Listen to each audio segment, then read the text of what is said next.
Everywhere I go, the children rise.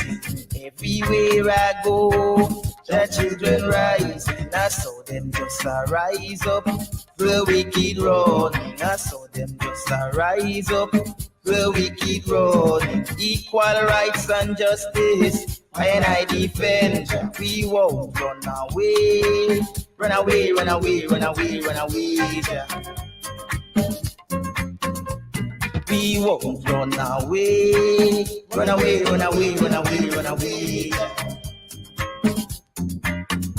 If you go in America, if you go in Canada, if you go in Africa, I saw them just rise up, the wicked run. I saw them just rise up, the wicked run. I saw them just rise up, the wicked run. We won't run away, run away, run away, run away, run away. We won't run away, run away, run away, run away, run away.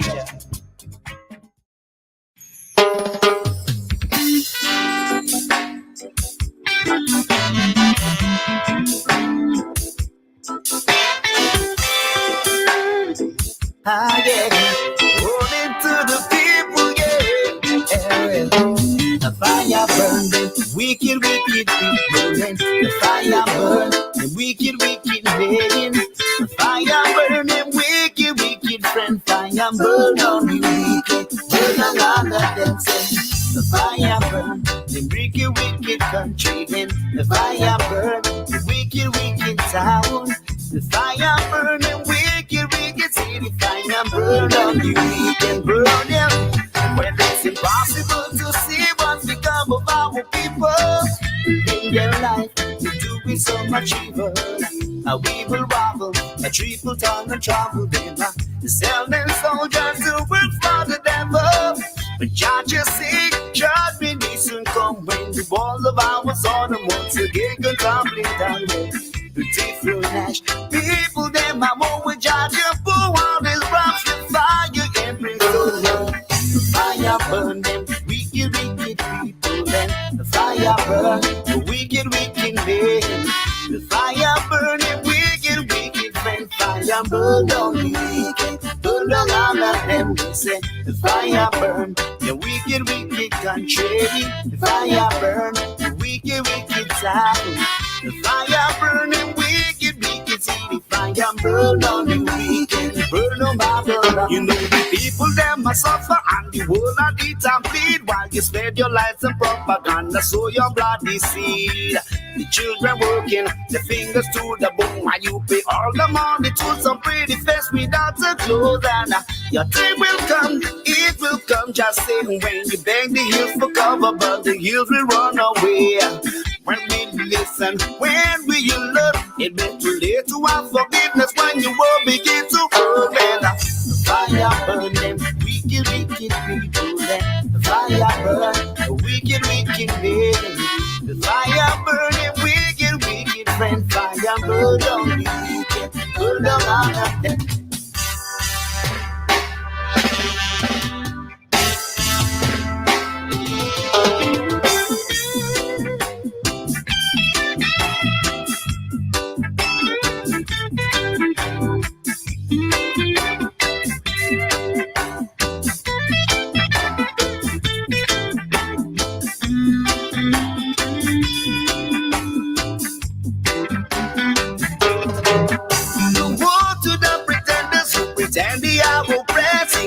Overcome, but certain nations ought instead. I give a little and even shed the tears. Easy selling our daughters for some butter or the bread.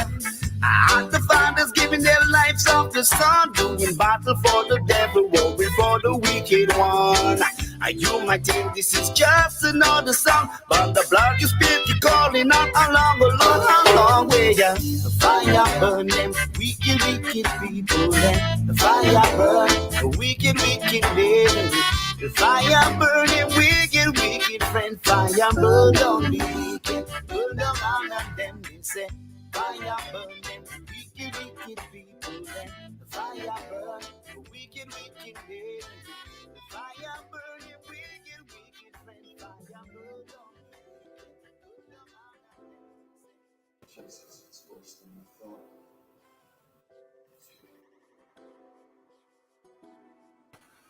I want to say shalom and blessings to all of my brothers and sisters, all my kinsmen according to the flesh, who are Israelites, to whom pertain the adoption and the glory and the covenants and the giving of the law and the service of Elohim and the promises, whose are the fathers, and of whom, as concerning the flesh, our Mashiach came, who is over all Elohim blessed forever and ever.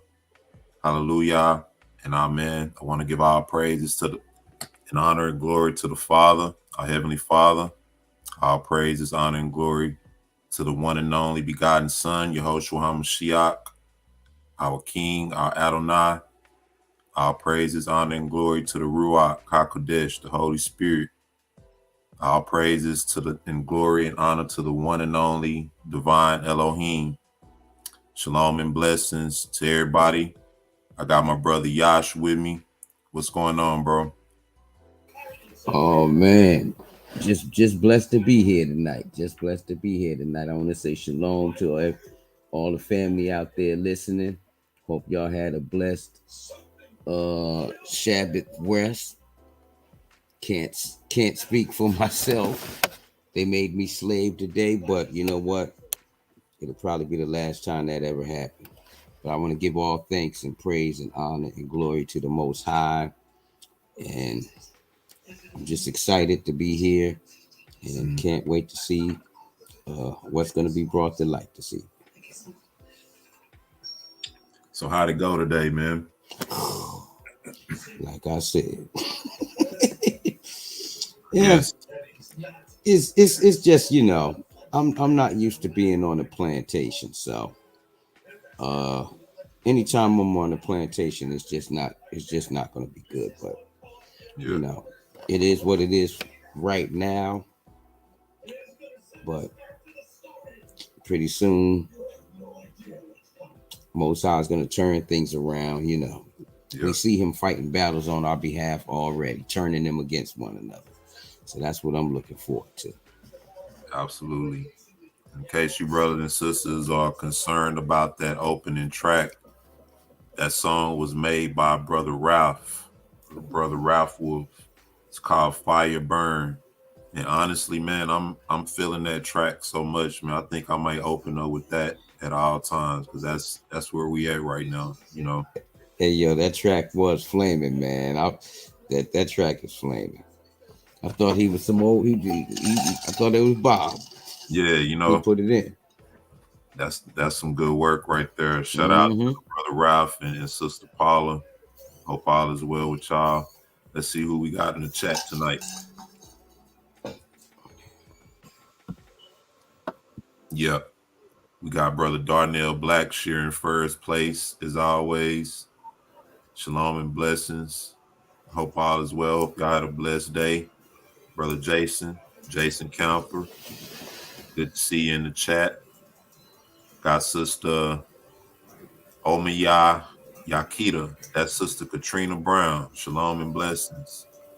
Everybody up in the tone, you know. Kind of remind me of that Isaiah 44:5, where it talk about how we're all gonna surname ourselves after the Most High, you know. Amen. Yeah. Shalom to you, sis. Glad to see you in the chat. Maria Yakita. Shalom and blessings to you.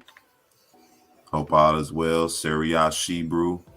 Good to see you, sis, in the chat. Hope all is well. Michelle Y. Shalom and blessings to you. Hope you had a blessed day. Sister CC, shalom to you. Good to see you in the chat. Hadasai Ben Yah, shalom and blessings. Hope all is well. Sister Linda Ricks, shalom to you. Hope all is well.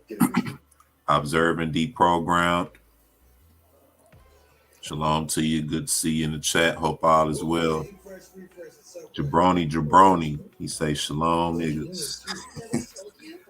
Shalom, bro.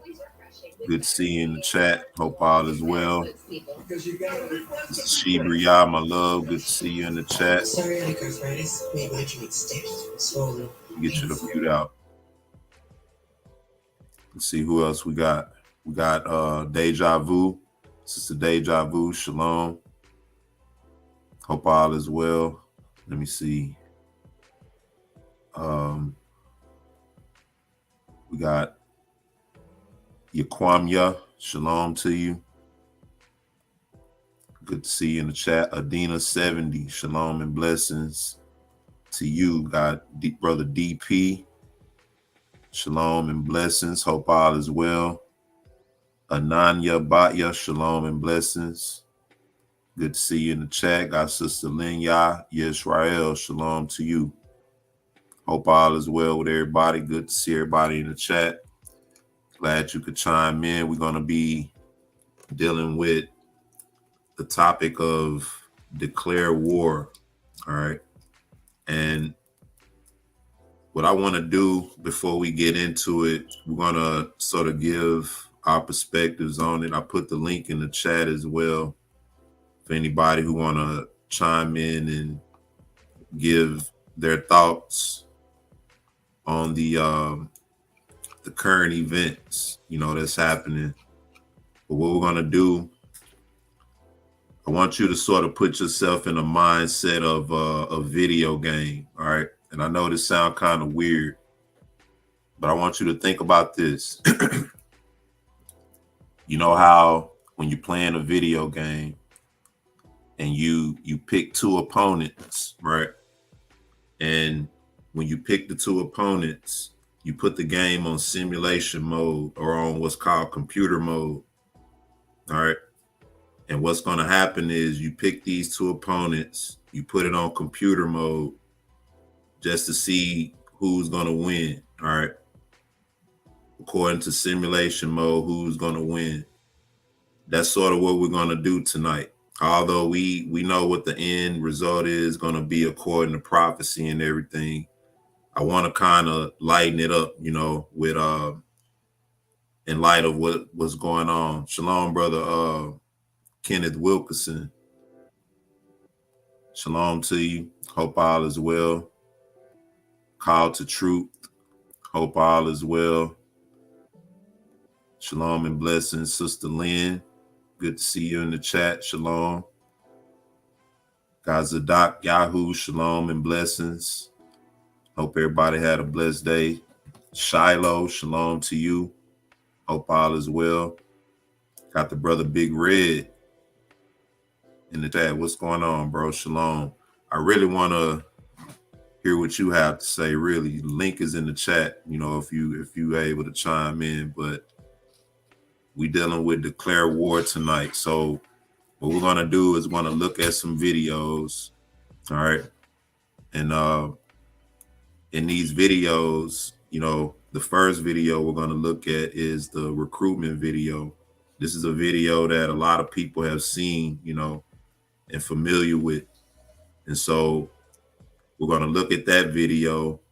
And with this video, like I said, I want you to put yourself in the mindset of you picking a character to fight. All right. And in this video, each character is going to display themselves and you're going to pick your character to fight. All right. They're going to display their abilities and what they can do. And then you're going to pick your character to fight. All right. Then we're going to go from that video to a video showing the actual weaponry and what these fighters are equipped with, all right, to go to this fight. And then you're going to determine from that, all right, then we're going to go from there, and then we're going to look at the actual simulation or the computer mode of this actual fight. All right, so we're going to be playing a video game tonight. All right, and we're just going to be looking at things in light of prophecy, knowing what prophecy says and looking how this thing is playing out. And then after all that's said and done, we're going to look at the Deagle report. And we're going to get some information from that as well to solidify this thing. But what's on your mind, Brother Yash? Nothing. I was just waiting, man. As soon as first thing you said, what was on my mind was just prepare slaughter for his children. So I'm just waiting to see how how the Most High moves tonight with us. That's I want to open up with Joel chapter 3. It says, behold, in those days and in that time, when I shall bring again the captivity of Judah and Jerusalem, I will also gather all nations and will bring them down into the valley of Jehoshaphat, and will plead with them there for my people and for my heritage Israel, whom they have scattered among the nations, and parted my land. And they have cast lots for my people, and have given a boy for an harlot, and sold a girl for wine that they may drink. Yea, and what have ye to do with me, O Tyre and Zidon, and all the coasts of Philistines? Will ye render me a recompense? And if ye recompense me swiftly and speedily, will I return your recompense upon your own head, because ye have taken my silver and my gold, and have carried into your temples my goodly and pleasant things. All right. Remember, we talked about the silver and the gold, and how the wages of the laborers cry out to the Most High, and how they have all the wealth of the laborers stored up to where it's just building up rust. So they just got the wealth sitting there. Most High said also that they have taken his silver and his gold. And this is talking about when they robbed the temples. All right. And have carried into your temples my goodly pleasant things. The children also of Judah and the children of Jerusalem have ye sold unto the Grecians, that ye might remove them far from their border. It says, behold, I will raise them out of the place whither ye have sold them, and will return your recompense on your own heads.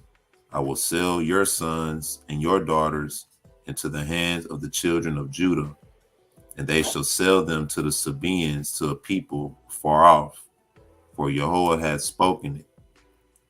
It says, proclaim ye this among the Gentiles. Prepare war. Wake up the mighty men, and let all the men of war draw near. Let them come up. All right. He says, proclaim war among the Gentiles.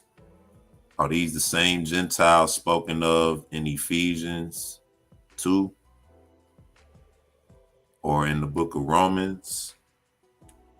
Are these the same Gentiles that'll be fellow heirs in the kingdom? What you think, Brother Yash? That's a real good one. You bust them to the white meat with that one. I thought we supposed to be proclaiming the gospel to the Gentiles. Yeah, we is.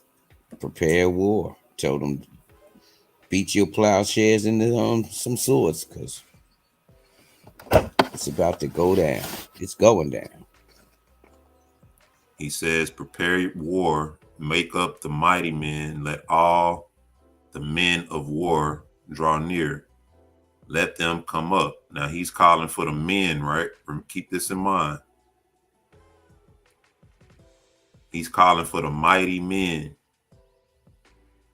Keep that in mind for when we picking our characters to fight. Right?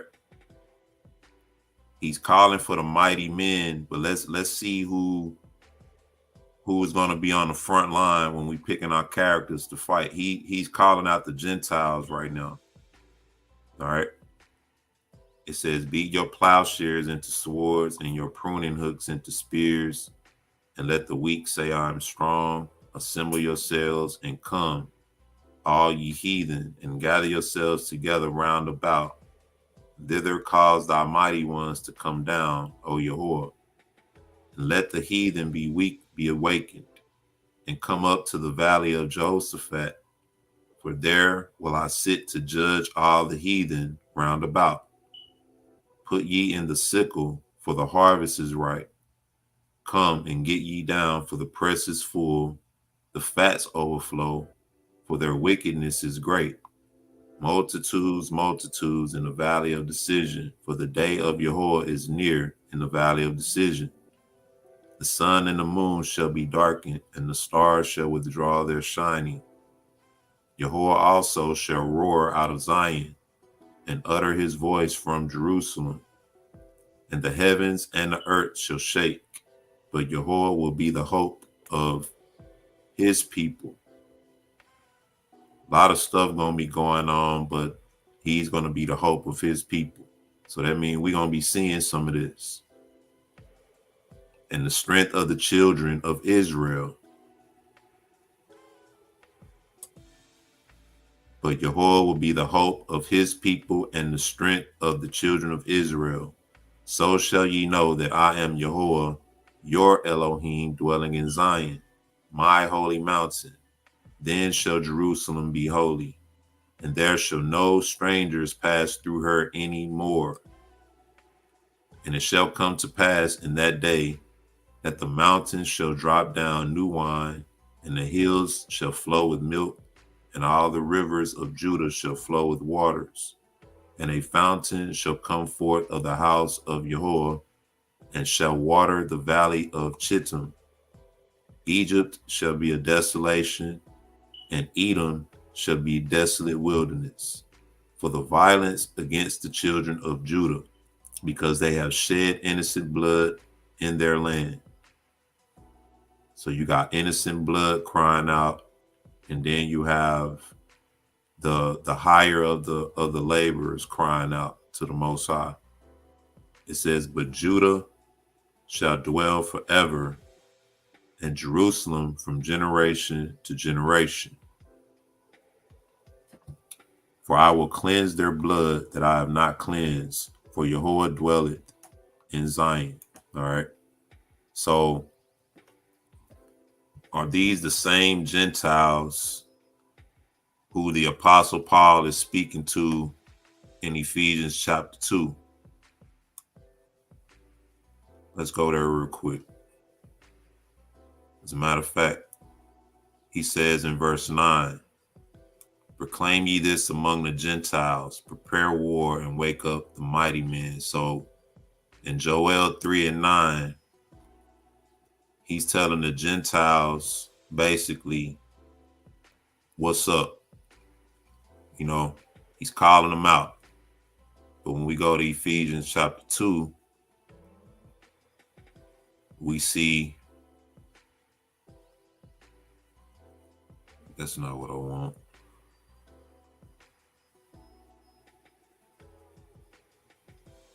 Where is it, Brother Yash? You know, Which one?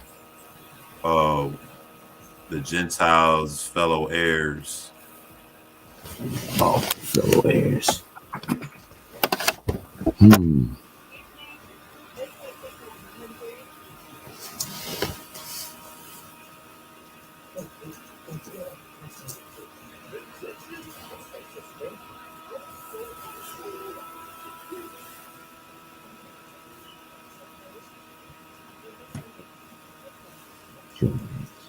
Is that Ephesians 2? Maybe I'm missing something. I don't know. Hold on.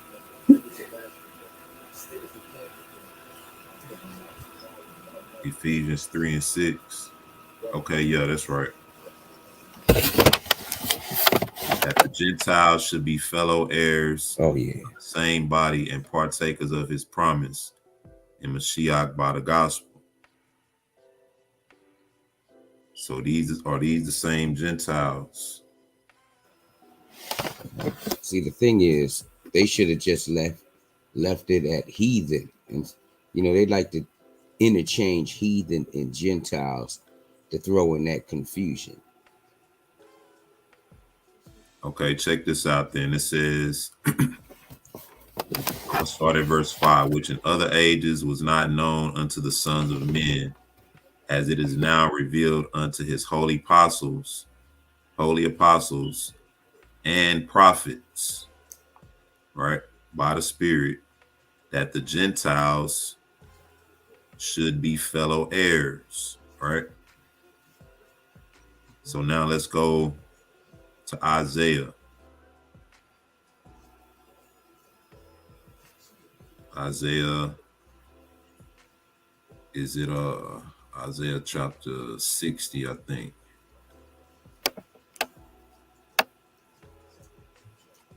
No, it's Isaiah chapter 61.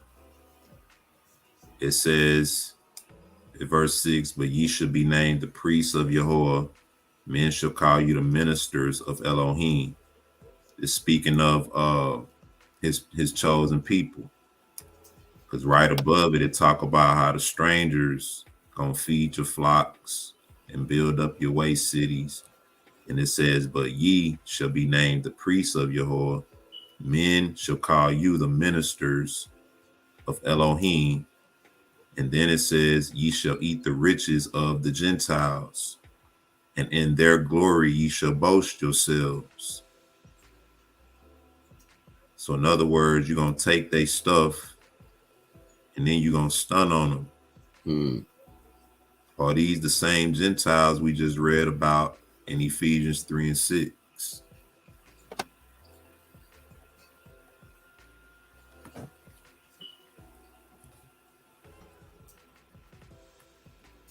Shalom, Brother Bunya. Peace, family. How you doing? It's all good. What's on your mind, bro? Same just old, really same opening old, up. bro. I just got in, but yeah, all I can say is, man, when the heathen fighting each other, man, mind your business. Stay out of it. Stay out of it. You know what I mean? I seen this one video of some brothers, some British brother volunteering to go over there and fight in that war in Ukraine. I mean, that's ridiculous. And they're not even supplying this brother with the gear he need, and he don't got no kind of military training. His friend that was in the Marines gave him some of his stuff to go over there and fight. Now I'll tell you what, if a real friend would have told you, stay out of it. You know what I mean? Wait, stop, back up on you. That was wait.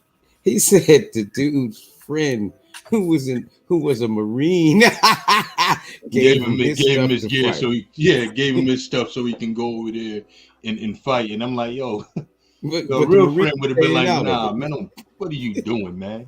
You know, I got a real good relationship with my older cousin that had a dream that he told me he was going to go over there and fight. And I, you know, I straight up in my dream, I cussed him out. And I've never spoken to him like that before, you know. But I was like, yo, don't you ever, yo, what the heck? You know what I mean? I'm the younger cousin or whatever. But I had to son him on that one. This was just in my dream. Hey, shalom and blessing to all the family in here, though, man. I wanted to say peace and blessing. I heard everybody had a great Shabbat. You know, got your rest, got your praise, your worship, whatever you doing in Shabbat, whether it's rest, whether it's praise and worship, is all permitted. You know, there are some things that are not, but you know that's besides the point. I just wanted to bless my brothers and sisters and say, you know, I hope the Most High have been looking out for you and that we've been looking out for each other. But yeah, man, the topic is just war, though, right? Yeah, well, we're not. What we're gonna do is we're just doing like a simulation. You know how you playing a video game and you pick two players to fight against each other, then you put it on computer mode to see what the outcome is. Oh yeah. That's what we're gonna kind of do tonight. We're gonna look at some videos, and these videos is gonna represent us choosing the fighter. But we know what the end result is gonna be. So we're gonna look at these videos, the recruitment video, and then we're going to look at some videos that break down all of the weaponry and the artillery that these countries have, and then we're going to look at a simulation of a nuclear war, and then we're going to look at the Deagle report. Indeed. Hey, before we get into it, I just want to remind the brothers and sisters the second part to that to the supersessionism. It'll be dropping next Sunday. I had some things I wanted to work out with this one to make it a little bit more I don't want to say entertaining, but yeah, entertaining for you brothers and sisters to be able to watch and look through it. You know, took it back to the original roots, the way we used to do the do our video programs and our presentations and documentaries, and I took it back to that.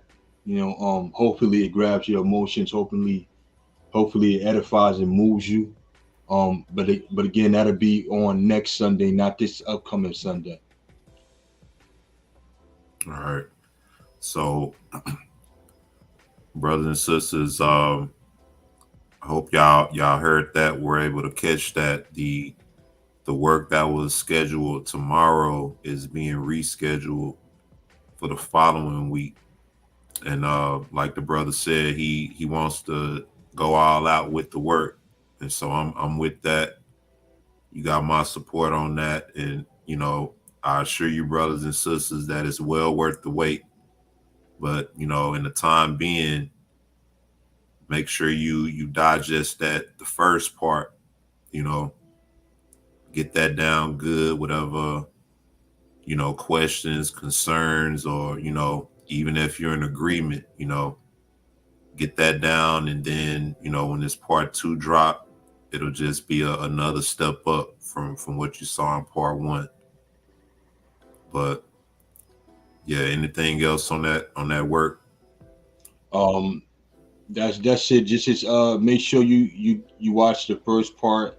All 3 of these parts are going to be essential to us dismantling Christianity's claim of replacing Israel in the scripture. You know, so this is just the groundwork. This is the foundation for it, and it'll all come together after this lesson. These lessons are put out. Everything else is going to be just that much more understood. Yeah. So not to get too deep into it, but Brother Yash, what were your thoughts on the first part, you know, just briefly? Oh, the first part was it was deep, man. It was deep, it was eye-opening and informative. You know, it brung out a whole lot of history that I hoped that some Christians would watch it and take it to heart, you know, because the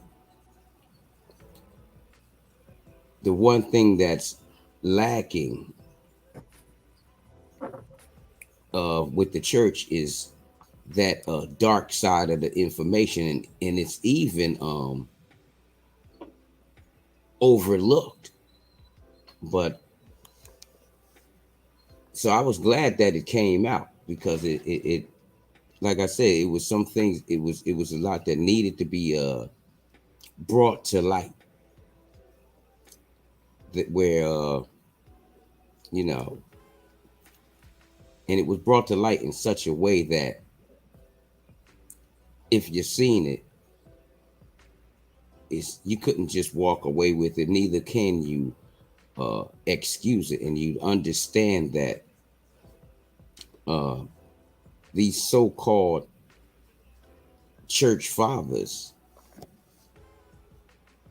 were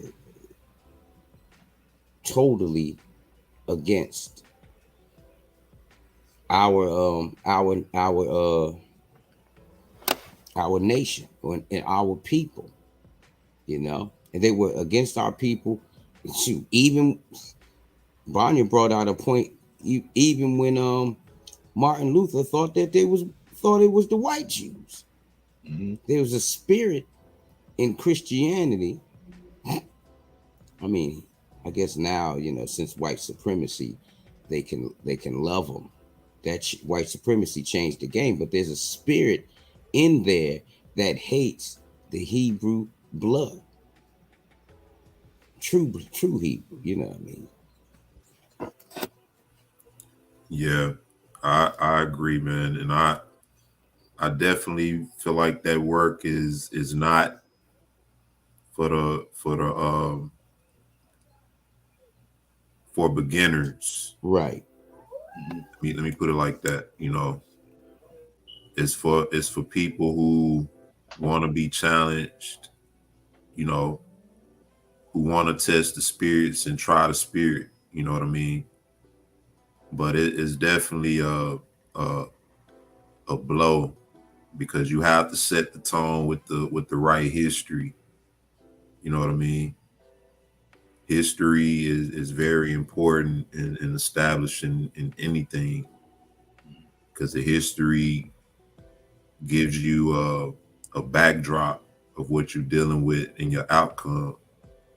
And so when you look at what these, like Brother Yash said, what their intentions were, and you fast forward that to today, what's to say that those intentions changed? Our people are more docile now and more integrated, whereas back then our people had a more segregated approach. And so now they really don't have a fight or a battle. You know what I mean? So this is definitely one of those works where, let's say the bully up the block, he see you coming, you haven't got there yet, but he see you coming, and he definitely feel intimidated, but you haven't got quite there yet. You coming up to him and he see you, but he's definitely intimidated. And that's what that first work is to me. It's that first step toward letting the enemy know that we coming.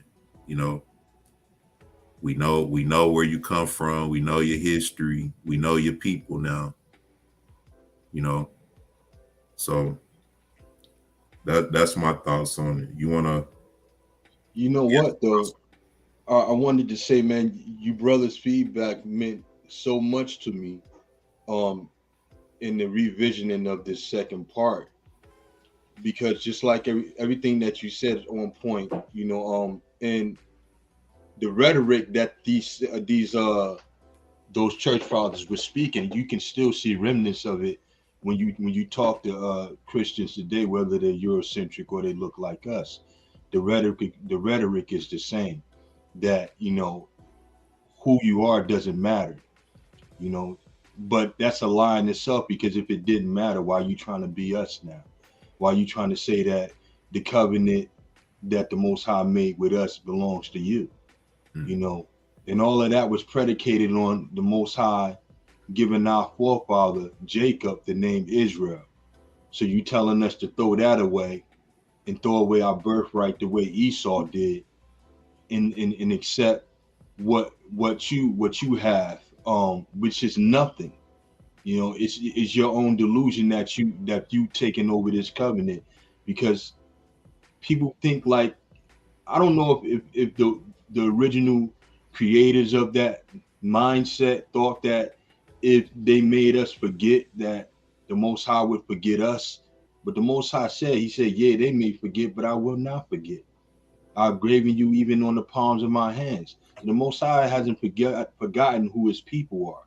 But, just going back to you brothers' feedback, what it reminded me is when we originally did start this channel, it was to show the love to our people and also to touch the hearts and the emotions of our people when we put out information.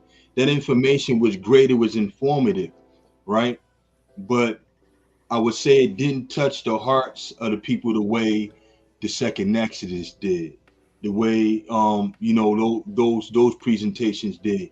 And that's why I had to revision it and think about adding the salt to it, adding that salt to it to give it that flavor, because we want to be hitting on all cylinders so that even if you're not privy to the information, you're more encouraged to sit there and watch it because it's touching you in some sort of way, In other words, you using your God, your Elohim given creativity, Amen. Using it to the fullest. Indeed. And so that's a part of it too, and I'm glad to be a part of it. Let's keep the brother in our prayers, with this work. This is a very brilliant brother, very talented brother, when it comes to all of this stuff, dealing with the word, dealing with the creativity behind presenting things, and just the wisdom that come along with that. So we're gonna keep our brother in our prayers with that. Let's I was hoping that Brother Howell and Brother Kadar would have chimed in.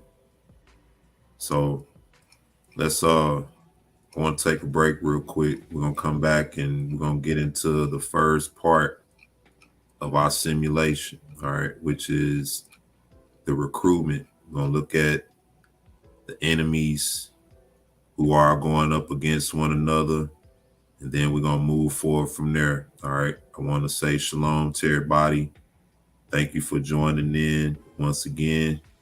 Be right back.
Shalom, shalom. Hope everybody's doing well, man. Hope everybody had a blessed day today.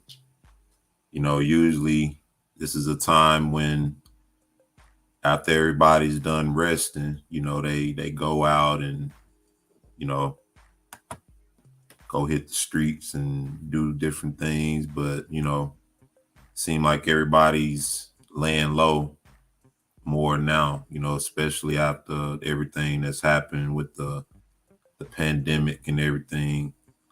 And so all of this could be a move of the Most High. You know, there were times when everybody was having a good time and being merry, eating, drinking, and being merry, like the scriptures say. But now we in a time of mourning. You know, he said, "Let your laughter be turned to mourning." You know, and at the same time, it's a hopeful time for the Most High's people. You know, it's like we read in Joel 3. The Most High will be the hope of his people. You know, so that's what we lean on, and so we're gonna get into some of this tonight.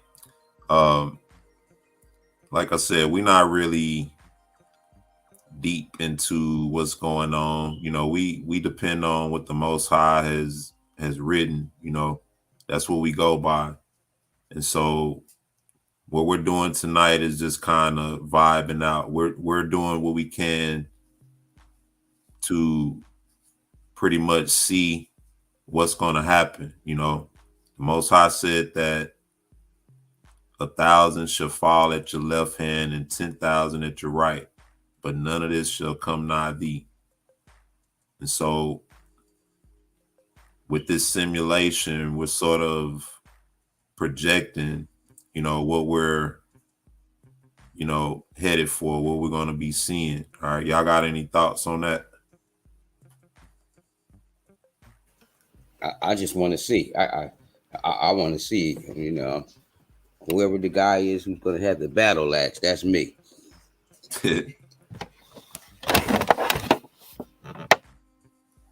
Shout out to the brother Big Red too. He did a live showing this, but I just want to revisit this because once again, like I said, put yourself in the mindset of a simulation.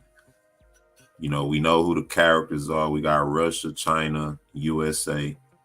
All right. And so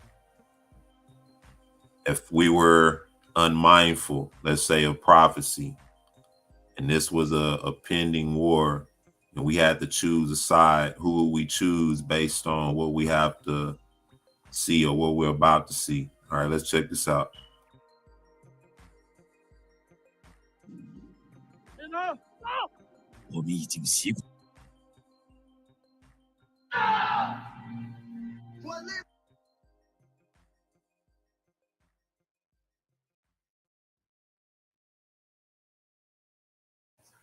Y'all let me move too fast again.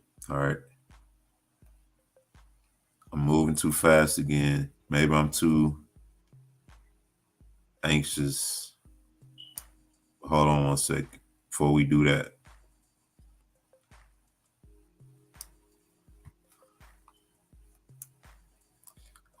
I want to share the fair use disclaimer. All right, this is the Fair Use Act disclaimer. This site is for educational purposes only. Fair use. Copyright disclaimer under Section 107 of the Copyright Act of 1976. Allowance is made for fair use for purposes such as criticism, comment, news, reporting, teaching, scholarship, education, and research. Fair use is a use permitted by copyright statute that might otherwise be infringing. All right, we don't want to infringe, and we don't want to get flagged and put under the radar or anything. So let's go back. All right. So the first character Just think of like Mortal Kombat or something, how you scrolling through the characters, you know, how they standing there rocking from side to side. All right, this is China right here. We scrolling through and we see China. Let's look at China and what they working with. Hold on.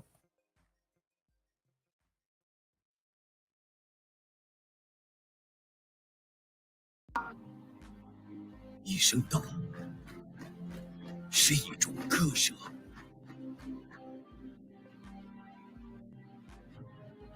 一声道是一次重塑。空工路上各作战兵以兄弟团上做理解。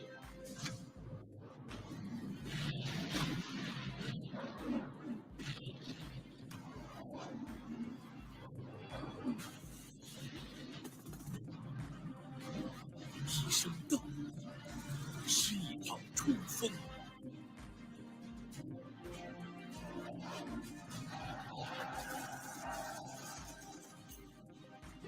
我们用生命扛起使命，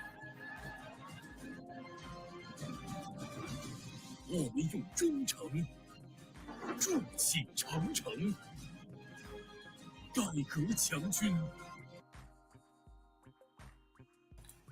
Now, if I was an unlearned person and didn't know prophecy, and I'm, you know, picking my character and I'm looking at China, they look pretty strong, you know. They look well equipped. They look organized. You know, look at that. On land and on sea and in air, they look like they equipped and ready to go, you know, in all weather conditions, you know. What y'all think?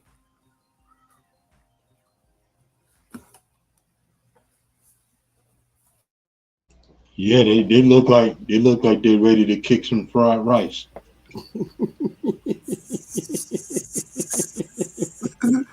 Man, fried rice and everything else. All right, that was China. Now we getting ready to go into Russia. All right, now remember, the Most High said, "Call the mighty men," right? All the mighty men and all the men of war. All right, what you got on your mind, brother Josh?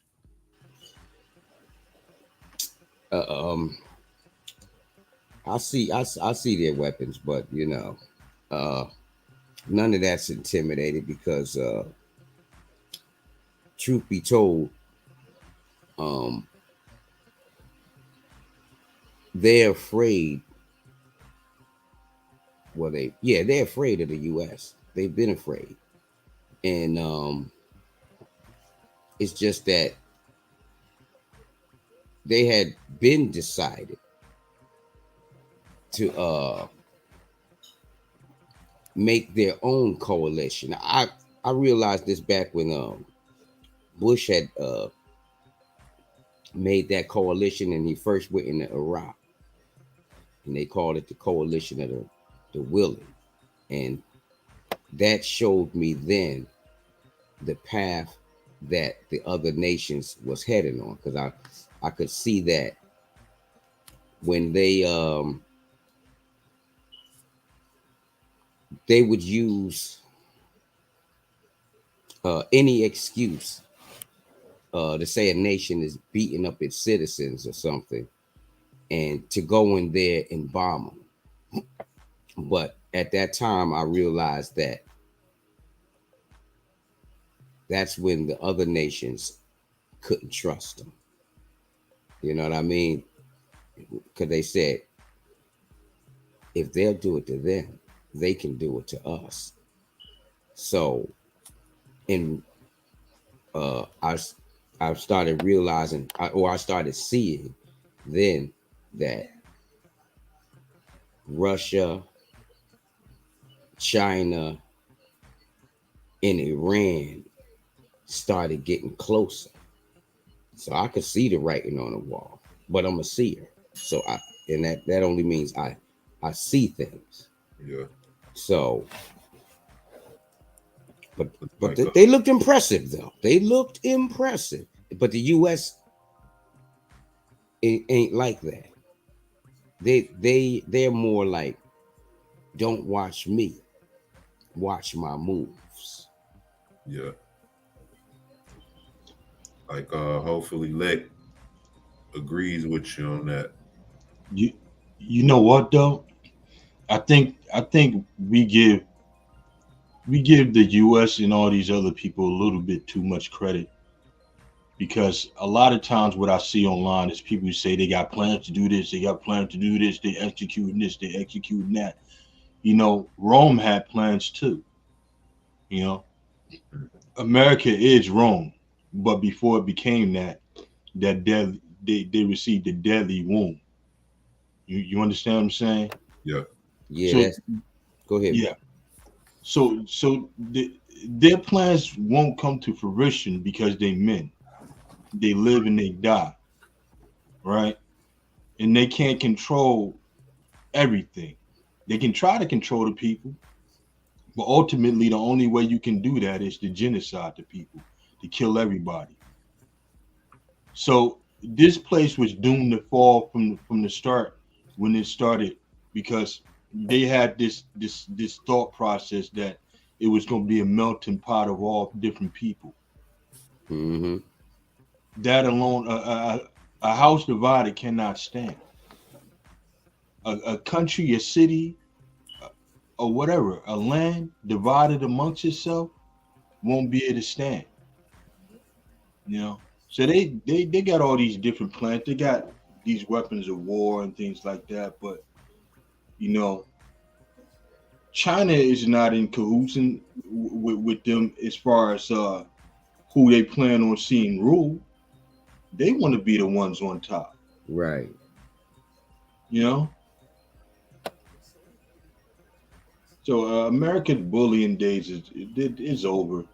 But I don't know about Russian. It might be all that might be all just a plan for people to be looking at that in the first place, while they changing policies over here, you know, to make people more subject to them.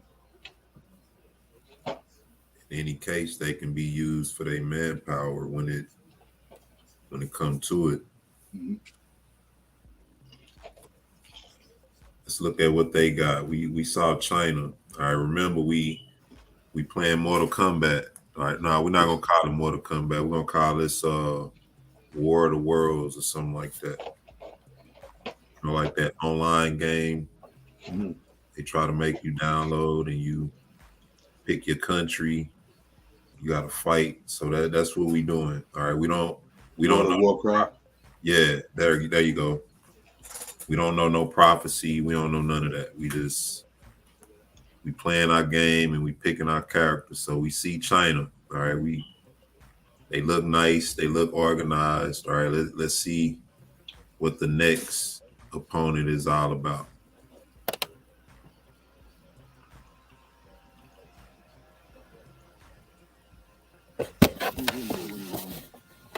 Теперь важно то, кем ты будешь сегодня. Что ты знаешь о себе? На что ты способен? Вопросы могут остаться без ответов, но разве ты сможешь потом спокойно спать? Узнать себя, познать границы своих возможностей. К черту границы. Ты готов ломать себя до изнеможения? Каждый день. Здесь боль закаляет. Шрамы, повседневность. Это ты решил себе что-то доказать. Командир здесь только для того, чтобы ты мог увидеть в нем врага. Потому что без врага нет боя, а без боя нет победы. Но на самом деле, главный враг — это ты. Вчерашний ты. Твоя задача — выследить врага, догнать его, превзойти, стать... We seeing some similarities, right? That's the Russian side. China's looking better already. You say China's looking better than Russia? Yeah. That's what I said. I'm because these are actors, right?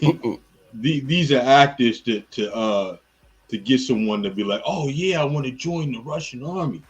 Those people that they were showing in the Chinese army, those were real military trained people. Mm-hmm. That's what they really got. These are actors right here.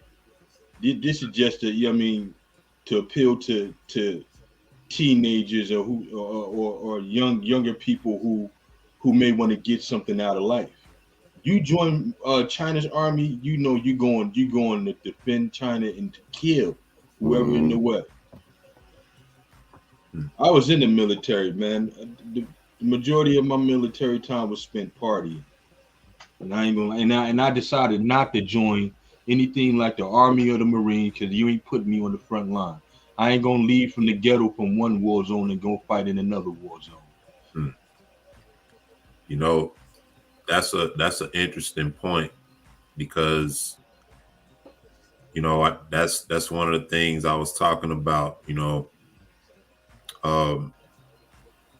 how a lot of people in the military, when it comes to being in the military in other countries, they do it with more of a cause, you know, to fight for their countries. Whereas in this country, a lot of people will join the military for certain benefits.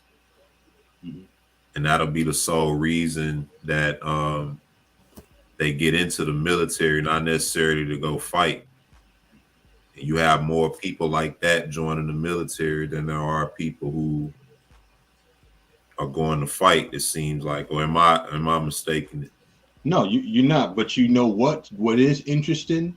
There is that element of people going to fight to defend the country because they believe in democracy and the American dream and all that. But the majority of those people don't look like me and you.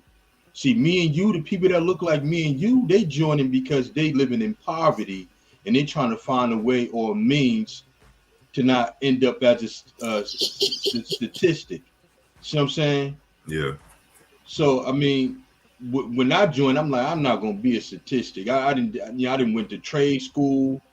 I didn't went to this school, that school, and here I am now. I'm working at White Castles, 18 years old, working at White Castles, and I'm like, nah, I got to do something. And that's the only reason why I joined. And when I went in to join, there's like try to hit me off with all this. So I was like, look, man, I already made up my mind. Don't give me the pitch. And then they had some people from the Marine coming. And they know what appealed to us because he ain't say nothing to me about the program they got. He was telling me about all the girls. You know what I mean? He didn't say, oh, you can get this or get that or whatever. Luckily for me, I scored good on my ass back. But when I went into the Navy, I chose the Navy because I was like, look, I can get a chance to see other countries, go around the world, and not be in the situation where they gonna put a gun in my hand and tell me to go and fight somebody that I don't want to fight. Yo, I was the fool that I was the patriot. I joined the fight. I actually went infantry.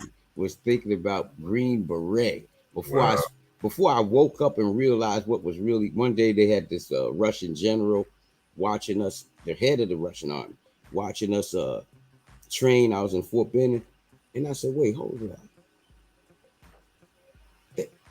This is supposed to be our enemy, and he's watching us train." And I said, "Oh shoot, they brainwashing us." From that point on, it was like I was the disobedient soldier. It was more like, okay, I'll do guns and I'll learn all these weapons and stuff. But that's when I come home. That's to protect my people. Brother Yash, I can see you in there with your hat cocked to the side. Man, I gotta get up out of here, man. I really joined. I was that old patriot-minded person. I don't know what it was, man. I came from the hood, but I was patriot-minded, man. I felt that the only reason why you join the army or the military is to fight. Well, because I used to like to fight. Let me get it right. I like to fight, and that's why I went in. And our people, we had a fighting town. Anybody went in the military, most of them went to fight. Yeah. I'm sure you grew up in the same type of environment I did too. Mm-hmm. But growing up in Newark, bro, Brick City, man, when they knocked down the towers, man, it was crazy, bro. Look, man, I didn't seen brothers get blown away, man. Mm-hmm. You know what I mean? I was like, look, You know what I mean? And I was getting into that stuff too, man, getting into trouble.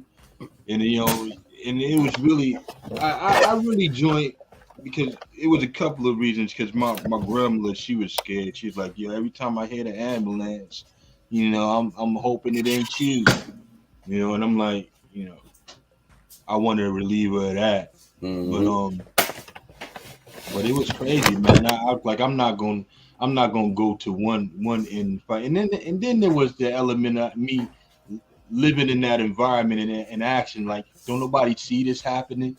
Why is my people like this, and why are we dealing with this, and these people over here dealing with that? And I got into a lot of trouble in the military too. Not as much, because the ship that we was on was all men. So we what I mean, you had a problem, yo, kindly meet me downstairs and we can handle this, you know. And that'll be that, you knock him out or he knock you out one, you know, and that'll be that, you know. But when I transferred to a co-ed shit, we couldn't do things like that because females would be talking about who got whooped, who got beat up, you know what I mean? Yeah. So they couldn't do it like that on that shit. It was a nuke carrier too. I went from a steam propulsion carrier to a nuke, and they was talking about sending me to school, but I didn't want to do that. The guys I was talking to, man, you got to deal with radiation, this exposure. You don't know how that's gonna mess with you later on in life. I'm looking at dudes or whatever that been doing it for like 8, 9 years or whatever, and they got bald spots, and I'm like, nah, I'm good with that. You know what I mean? Man. So out of Russia and China, who y'all got so far? China hands down, man. I don't know if it's Esau, if it's just I don't know, man, but they try to make their stuff too appealing instead of showing the raw, gritty side of it. What you got, brother Yash? You got China, you got Russia. Oh well. Oh man, I see the sister born bullshit, so man. I didn't have so many. I didn't have so many these Marines, man. I'm sorry, man. I got to tell this story because it's hilarious. Go ahead. I'm in China, man, and I'm coming out the Hard Rock Cafe, man. And there's a couple of Marines, man. Brush shoulders with me. Whatever. Dude was drunk, and thought him and his friend thought they was going handle me. Man, I was boxing back then. Man, I lay hands on these guys so bad. When the MPs came and got us, whatever, they was laughing at the dude. They're like, "Where the other guys at?" Oh, he beat you up by yourself. That's what you Marines get. You always think y'all can come in and mess with these Navy guys. They don't know about Brick City. Oh man, they don't know. They don't know. And then I'm on the ship and my friend or whatever, he's like, "Oh man, you heard what happened to these Marine guys?" He's like, man, some Navy dude tore them up, man. And he's like, they go one of them now. And he had the black eye and everything. And then he put his head down. I was like, yo, that was me, dog. He's like, stop playing, dog, really? Why you think I can't come off this shit for the rest of the time? Yeah, that was crazy. Wow. Man. Yeah, they got jumped. Yeah, they thought it was more people. Like, where the rest of the guys at? They was taking pictures taking pictures of their black eyes and bruises. Where's the rest of them at? It was you by yourself? It's like that scene on The Last Dragon when Bruce Leroy beat up all them dudes. And they had to go back. They're like, boss, don't get mad, man. It was like 30 of them. Oh yeah, man. I simmered down, Sister Boom, man. I used to have a hot temper, man. Cause coming out of the brick city, man, it's anybody shark smell blood and water. Anybody try, you put an end to it right then and there. Quick. You know what I mean? But I'm calm now. I'm good now. Hey, yo, Did y'all have about 20 locks on the door? Oh man, padlocks. Every We time had the steel bolt that went across. Mm-hmm. The way our townhouses went was crazy because you can go from one person's back door to the other. And then one day, my uncle said he heard a knock on the door, man, and he looked out there. He said there was guys with garbage bags over them and everything. Yeah, it was like they're about to splatter somebody, man. It was one of my homeboys, man. It was coming for him. He lived next door. They had the wrong house. Mm. Yeah, man. Let him know, like, yo, it was coming for you, bro. I don't know what you're doing, but you know what I mean? Watch out. Yeah. So you got Russia. Brother Yash, you got Russia. I mean, you say you got China. I want to see if you threw Iran up there, man. You know what? China, I don't know, the Russians are some rough dudes, man. I mean, we seen what they just on, if you seen the like you say, the different ads, you take China. But the Russians is Most High got Russians. So I think I'm gonna take the Russians because the Most High, he got the Russians. Look, every time I think of the Russians, I think of that dude on Rocky. Mm. The Russian on that boxing dude on Rocky. Ivan Drago. Yeah, yeah. Let's get let's see. This guy looks sweet. Yeah. Yeah, you remember that? That dude was rough, man. He was brutal. Let's see what the next character got. All right, we flipping through our characters. We seen China, we seen Russia. Let's see what the U.S.A. got.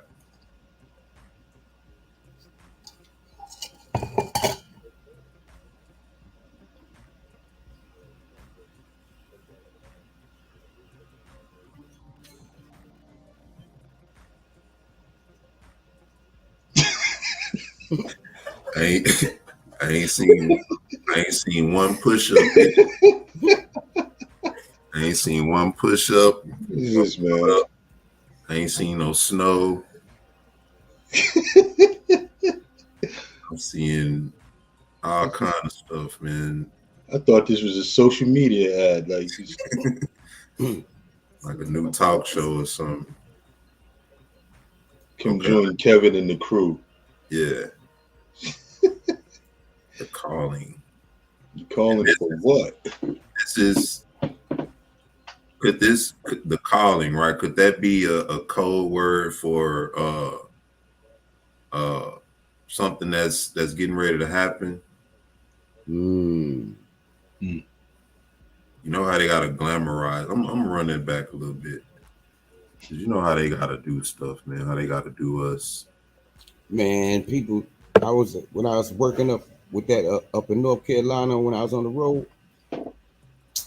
Man, they were talking about how they joining just so they can get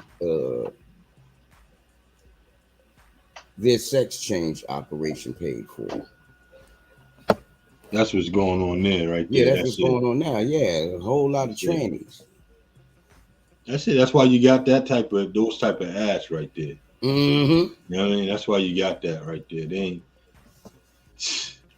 Hey. Yeah. All through the China and Russia video, it looked like black and white, right? I ain't see no color till we got to America. Now we done left Russia. Now here come the. This is America. Not one weapon. Not one push up. Nothing serious. Just I mean, cartoons, man. Ferris wheels. If you go back. If you look on one end, it's like keep going all the way to the beginning. Because it looked like you got some stuff smoking in the background. That was the ghetto. They trying to make it like, you know, that was like some smog or something. That was the ghetto, man. Yeah. Watch this. The streets, the street lights. Basketball in a fence. So that means he come from a middle class maybe neighborhood in California somewhere maybe. Mm-hmm. Ferris wheel. That was my time with the Ferris wheel. That's the ghetto in Chicago. Hardcore. That's the Great Lakes right there. Yeah. See, they trying to be funny right here. That's Shaquisha right there. The Calling. See? All right, let's get some sound. Hold on. It's hilarious.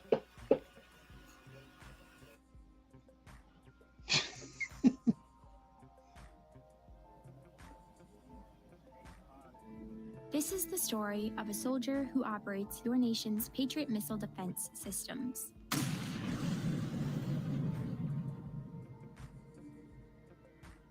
It begins in California with a little girl raised by two moms. Oh, they got their own episode? Although I had a fairly typical childhood, took ballet, played violin, I also marched for equality. I like to think I've been defending freedom from an early age. When I was 6 years old, one of my moms had an accident that left her. Still no push-up. No snow. No weapons. No weapons. You know, no waking up in the middle of the night thinking about war, nothing. Now, this is the third character we get to choose from to go to war. All right, we playing our Warcraft. All right, World of Warcraft. That's what it's called, right? Yeah. All right, let's finish. Paralyzed. Doctor said she might never walk again. But she tapped into my family's pride to get back on her feet. Eventually standing at the altar to marry my other mom. Hold on, wait a minute. Whoa. Role models. Whoa. Rewind, dog. That looked like a man to me. Doctor paralyzed. Doctor said she might never walk again. Is that the she right there laying in the bed? That's a she? Yeah, that's a woman right there. Oh, okay. That's she look a little buff. For real. Yeah.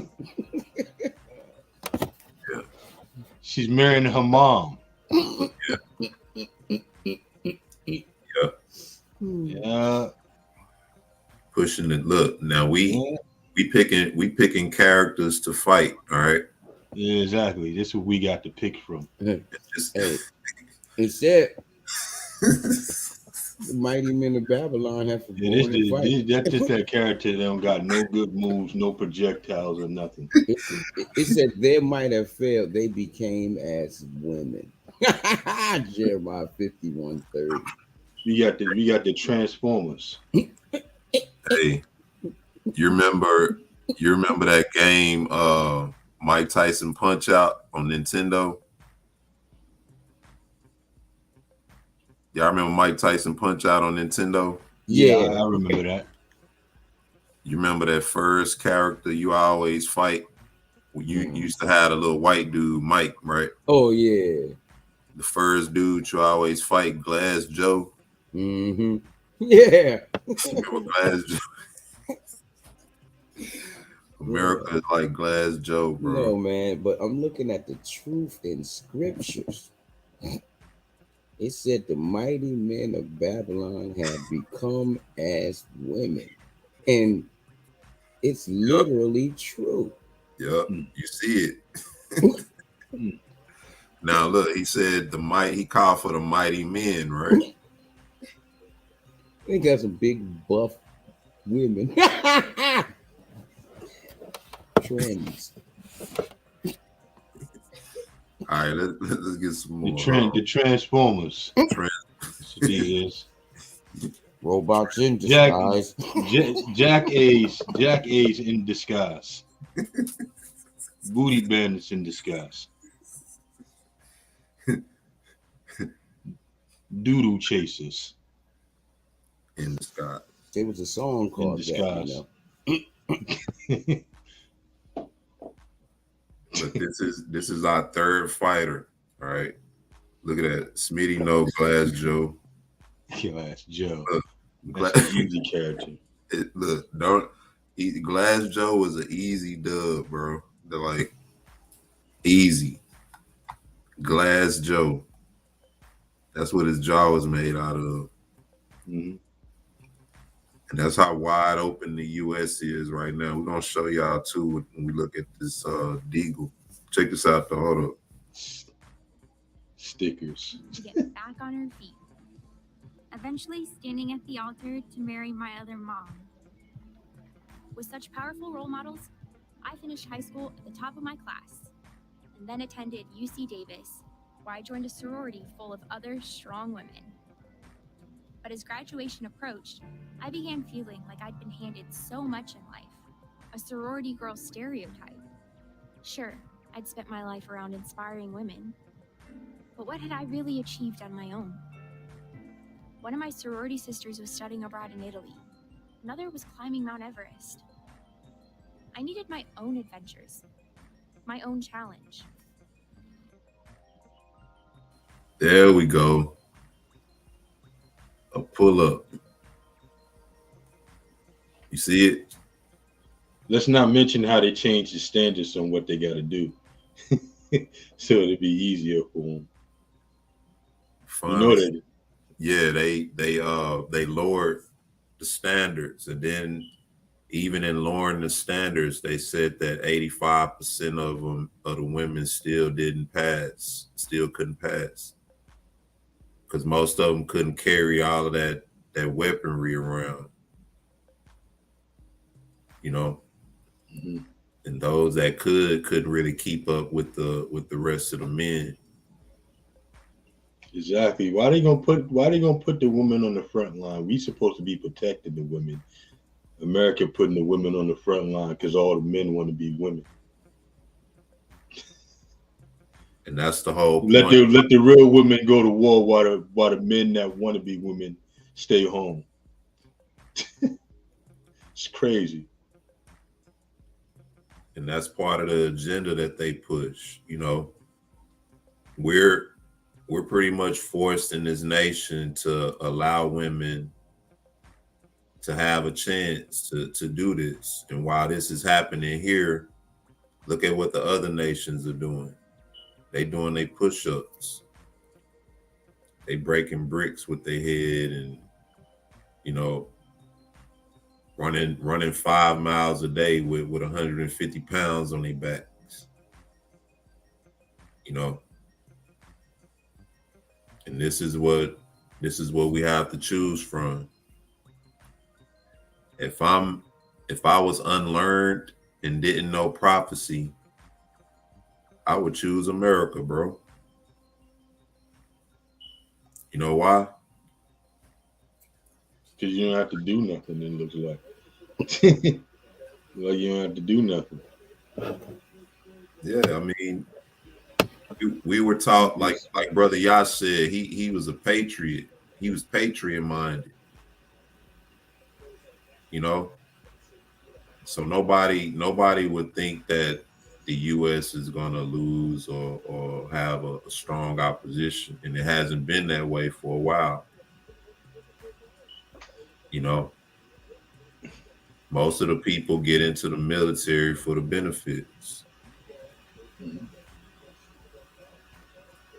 the insurance, and you know, there's nothing wrong with that. you know. But it's almost done. Let's finish this. It's just a little bit more. Hold on. And after meeting with an army recruiter, I found it. A way to prove my inner strength and maybe shatter some stereotypes along the way. I'm U.S. Army Corporal Emma Malone Lord, and I answered my calling.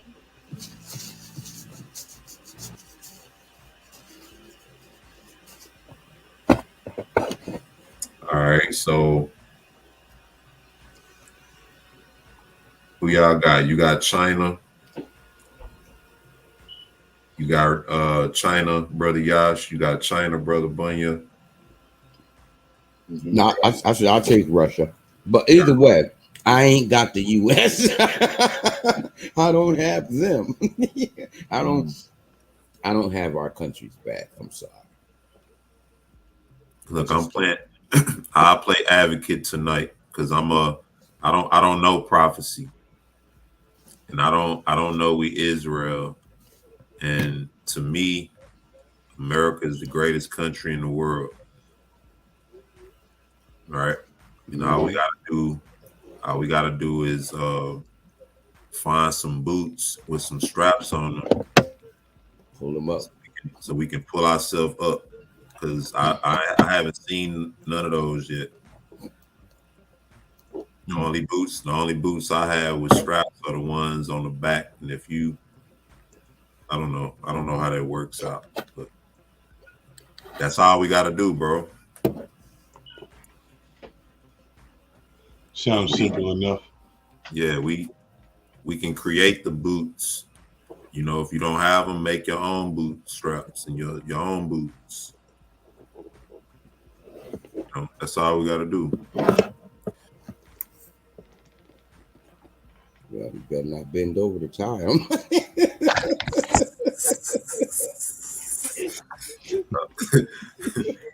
He said you better not bend over the time. You gonna get this channel shut down, man. That's real though, you know, because that's what happens to our people. You know, we bend over to tie boots that don't have straps, and bad things end up happening. You know, but let's see who we got first. Who y'all want to see first? The USA and China or USA and Russia? Give us China.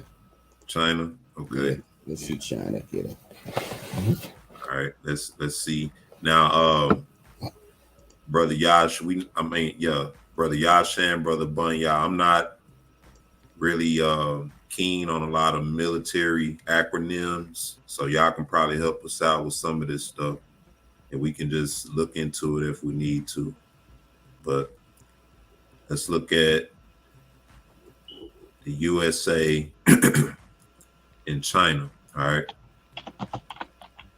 we see our characters: China, Russia, and USA, and we see that the mighty men, along with the mighty women, are going to war. But the Most High only called for the mighty men. So I guess the USA now, the mighty women are the mighty men. All right. So let's check this out.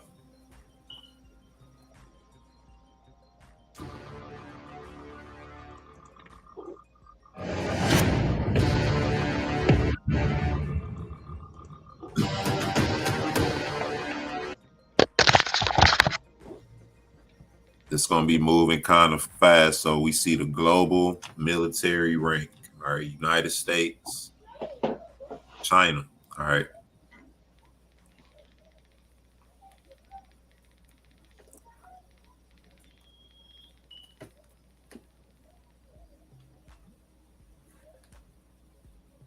All right. This is the land area. 9.834 million kilometers. 9.5. So America has the greater land mass, not by much, it seems like, but America has the advantage there. All right.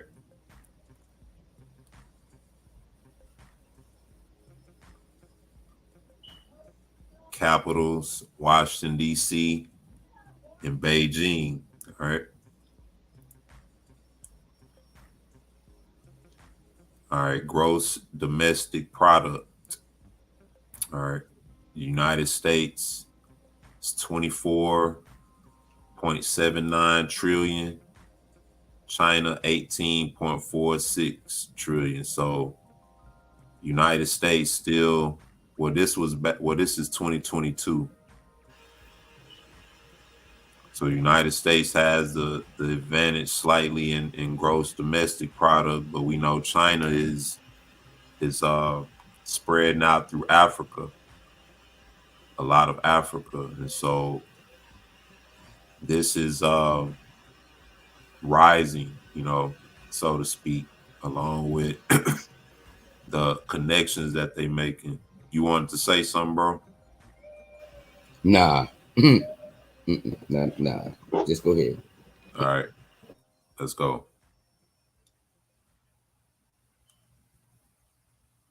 Oh, I did.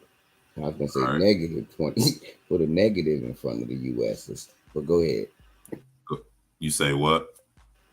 -24 trillion. The U.S. gross Oh, GDP. is that what it did? It say negative? No, that's what it actually is. Oh, well, we're gonna see what it actually is gonna be really when we look at that Deagle report. But look at the defense budget. All this money America has for the defense budget. All right. Does that include people that they send money to that they consider allies or what? Or is that just on military equipment alone? I'm not really sure. I know that they pay, for other countries, defense, like Germany and places like that. But I'm not sure if this is including all that or what. But in any case, they have access to this.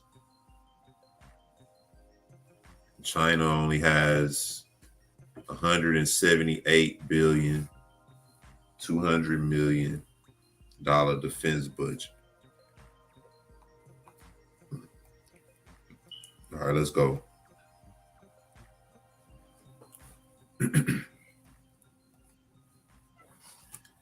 Nuclear warheads. All right, what y'all think about this? United States, 5,600 nuclear warheads to China's 350. It only take a couple to ruin the nation. Right. They don't even need that many nukes. They fire two off at each country and be done with it. I don't know why America got so many that just access nukes for nothing. And especially when you look at prophecy, what good is all of that when, the outcome is going to be what it is. But when you combine this 350 with what Russia had, and then aren't there certain weapons they have to sort of interrupt missiles and nuclear nukes that they shoot off? Mm-hmm. Yeah. So China has, let's see what China has in that area, because that might affect this 5,600 nuclear warheads, and not to mention what Russia might have as well. Let's check it out.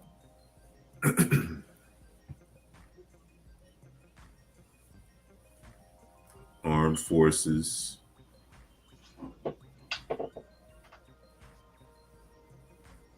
Okay. Total military personnel. America, 2,145,900. For China, 3,000,000 355,000 total military personnel. All right. So China outnumbers them in manpower. Active personnel. So this is your active personnel. So this doesn't include your reserves. It's people that's active right now. And this is what they have. So how would this affect them one way or the other with the manpower as opposed to the warheads on America's side? It depends on what you dedicating those bodies to. You know, if there was if they could stop the nukes and they decided that they can get in the range of actually invading, those numbers would mean something. Those numbers on the ground don't really mean much unless it's in a firefight. And if the firefight ain't at home, it's not gonna mean much. You know. So whatever they do, if it's got to be up close or it's got to be long range. It can't be in between. You know, you having your manpower in engaging in warfare in another area, that's not gonna mean anything. Japan tried that, and then America nuked Japan. You know. Yeah. Now I don't know how crazy anyone is to press that button, but that's mutual destruction for sure. You know. Yeah. So, and then there's bombs that they can let off that's not nukes that can hit just as hard to wipe out you know a whole sector of whatever army or whatever military personnel they're dealing with. You know. And that But would I don't think these numbers are correct either. I think they're skewed for sure. Way skewed because China got way more. Hmm. Exactly. And America is dealing with a lot of different things, like people not wanting to take that COVID, who've Yeah, been they had to throw a discharged. lot out. A Hmm. lot of people walked away. Hmm. And we're not just talking about normal personnel. We talking about people that fly jets and things like that. You know, Hmm so you dealing with that type of loss. You know, it's no wonder they stopped those mandates the way they did. you always said because the military is not fully compliant with it, they couldn't really force it like they wanted. Hmm. You know, that's just my belief on that. China, on the other hand, they did take it to other extremes. If you don't do what you told, you end up in a death camp. Yeah, hmm You know. yeah. So the numbers may be skewed a little bit. Let's get some more because in any case, we know that China is outnumbering the U.S. I don't see that being an error in any case Mhm. in terms of personnel, active personnel. Let's see what kind of numbers they have on the reserve side. What y'all think about that Nah, it's way more reserved. Way. Yeah, that's what I said. for China or for both? I would say, I I would know for say that us. yeah, for us, it's way more reserved for us. But China, it's hard to really grasp because I mean I don't know. I don't know how their reserve situation works out. You know, you can almost tell someone who's reserved over here if they reserve. You know, or But how long they've been out. so you think United States has just about as many or more than China in terms of reserves? More, more. Hmm.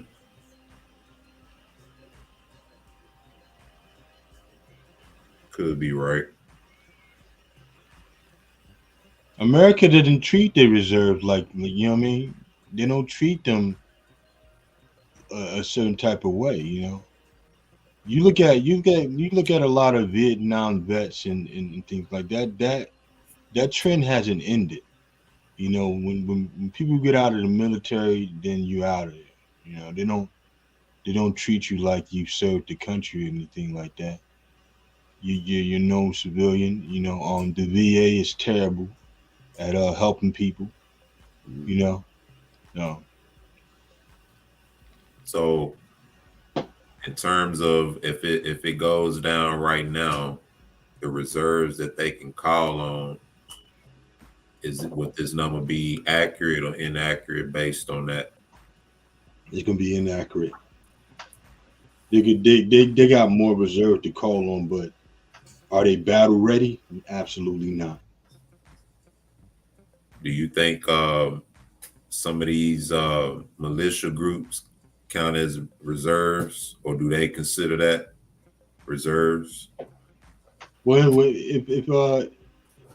if Americans in the thick of it,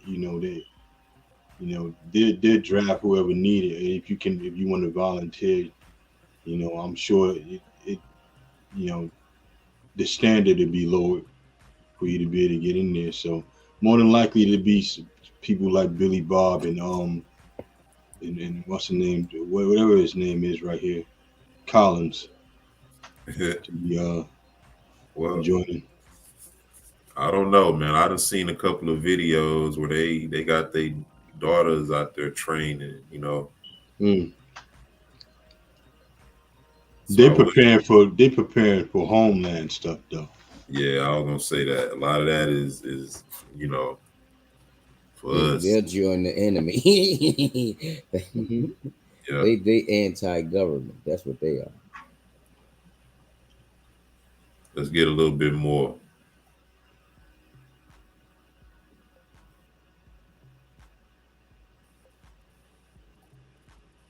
That's the reserves, combat tanks.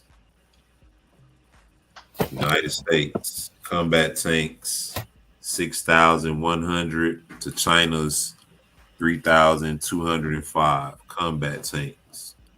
Now this is what Brother Bunya was, I believe, speaking on in terms of your ground assault. All right. This will be more effective on your home turf, you know, as opposed to you having to transport a lot of these unless you know, in an advantage. Hmm. But what you think, bro? Absolutely, absolutely. This is for home front stuff. You know what I mean? If an invasion happened, you know what I mean? This would be a deterrence. Combat tanks. Let's see what else they got. Total armored vehicles. All right. 40,000 to China's 3,500. And once 35,000. again, this is on your ground. What you say, bro? No, I said 35,000. But yeah, we 35,000. we spend a lot. We spend a lot for our military to have that little number. 40,000, huh? Mm-hmm. Well, that's in comparison to what these other nations have too, you know. Hmm. Shoot. And then if you if you strategic, you know, that affects too, you know. Let's see what else they got. Armored carriers. All right. What are these? Well, is this for like transporting soldiers? Mm. What is the Really what are for these? really for reconnaissance, really Okay. to be able to get in close or whatever. They can camouflage. Hmm. All right. USA got that.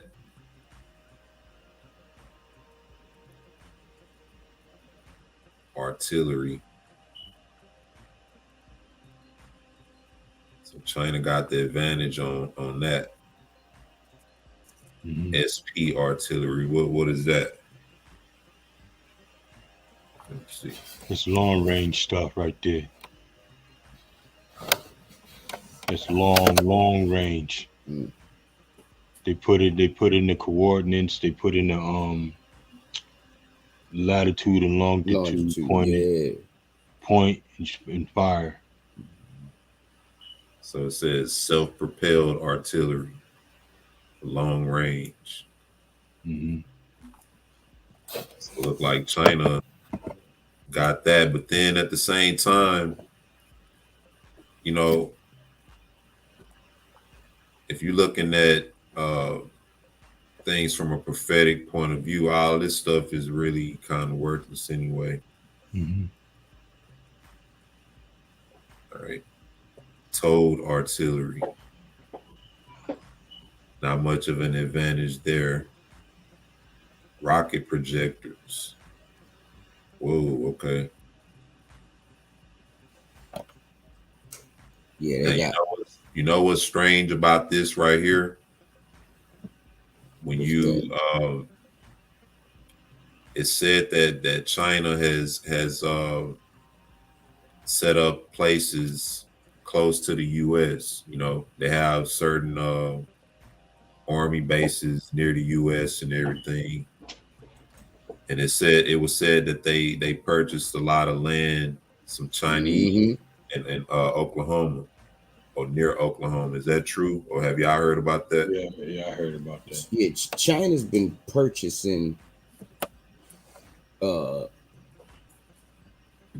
all over the U.S. for the past 30-something years, and the U.S. only cares about the dollar.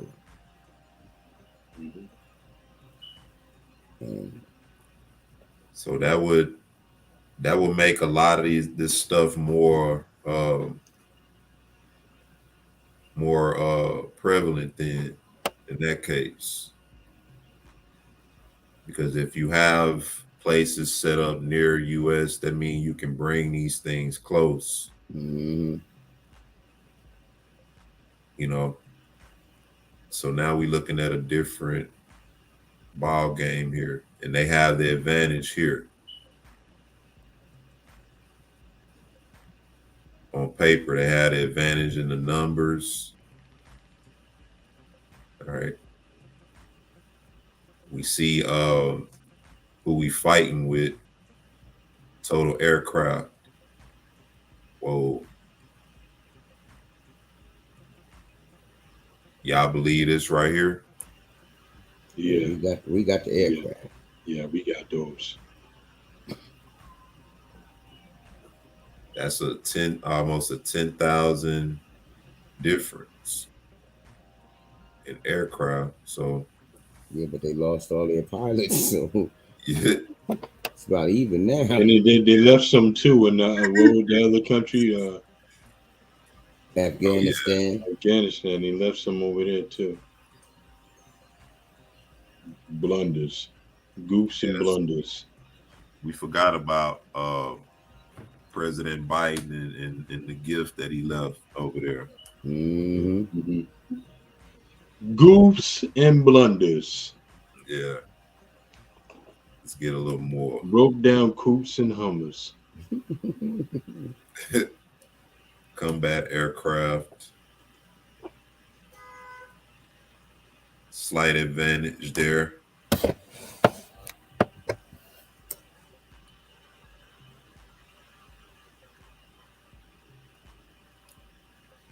Dedicated attack aircraft. So America is leading. Yeah, they got stuff. They wipe up stuff. But then a lot of this, you know what this to me, it shows me that they're more of a fight from a distance kind of nation. Yeah. They don't set their boots on the ground. Yeah. So after everything's blown up, then they come and clean it up. Yeah. Yeah. So This is pretty smart. Pretty smart. Yeah, you can do that. This is strategic bombers. What y'all think about this?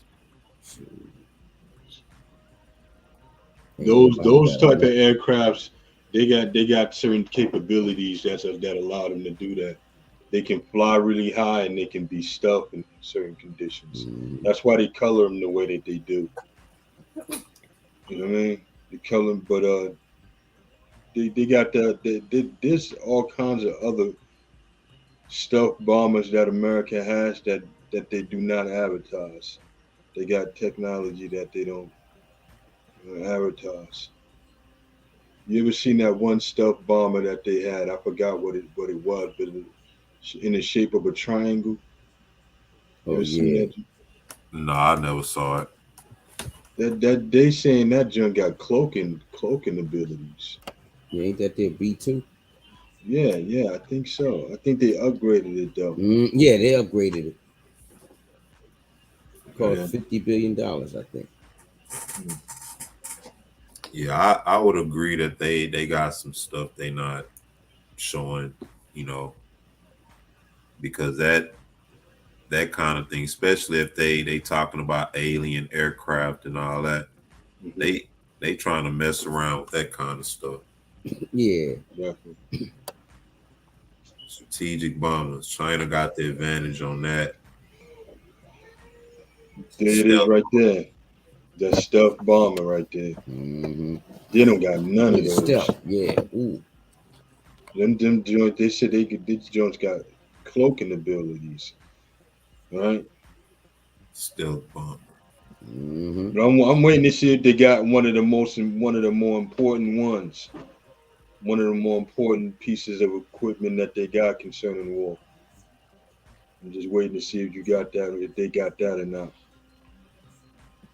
We dealing with aircrafts. Those are very important too. That allows you. That's a part of their targeting system and their reconnaissance. That stands for. It's based. I don't know what the AWAC stands for. Airborne Warning and Control Aircraft. Okay. So So what that is while they're flying, they're able to actually inform the pilots and the jets if they have someone trailing them, or if they're coming or they're approaching a squadron or any other ones that's going to be coming up. And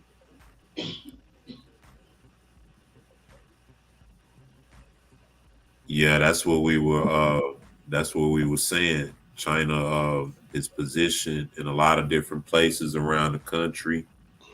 They purchased land in Oklahoma, so a lot of those ground weapons could be effective on their part, but let's see what else they got. Those could be effective and help to spot out, like you said, reconnaissance. United States 50-29. Now what benefit do these serve? I can tell you right off the bat, just looking at Americans and looking at this, it don't even look like theirs is specially designed for that type of stuff. Yeah, they got a passenger. I mean, but then again, if if you're trying to identify someone or what it looks like, that could probably help. Let's see. Tanker fleets. China only got 4. So United States, those are like refuel planes, look like. Yeah. So China have a get in, get out approach, right? Because they only got 4. And Got no gas money, man. Oh, wait a minute. I'm tripping here. Trainers, aircraft. Okay. Trainers, aircraft. Man. U.S. and U.S. had a 700 some $billion defense budget. Yeah, 750 billion. 3/4 trillion. Helicopters far outnumber China in helicopters. There Attack it is. helicopters. It looked like that Apache right there. Attack helicopters. Yeah. So look at China's. Remember that movie? What movie was that? Was that Platoon? When they were going over to China on that attack helicopter, and the dude was shooting those people walking by. Yeah. Those innocent people. Let's see what else they got. Naval Force.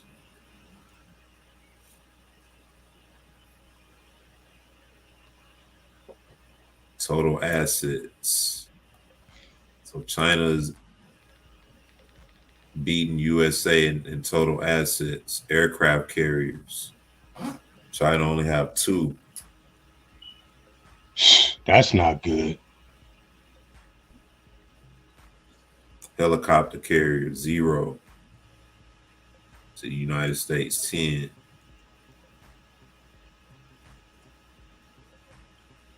Submarines. Now check that out. China more like United States more like they like the jab, but China like to get in and get close. Look like. Yeah.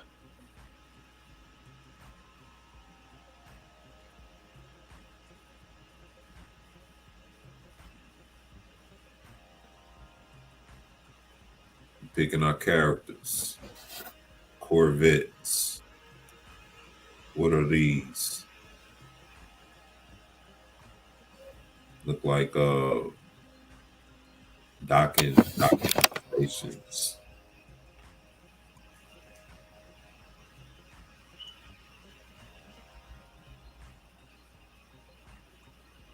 Mind warfare craft. Mind warfare craft. So is that like detecting things in the oceans? Detecting aircraft? I'm not sure. They might even drop mines. Huh. But it seemed like whatever advantage the U.S.A. have in the air, China is making up for it in their ability to detect a lot of that. So you know what I didn't see? What I didn't see that I know plays a real heavy part in warfare. And I don't know if I missed it, but I didn't see any drones. Mm. Yeah, I don't mean they don't have them. No, they ain't gonna tell you everything.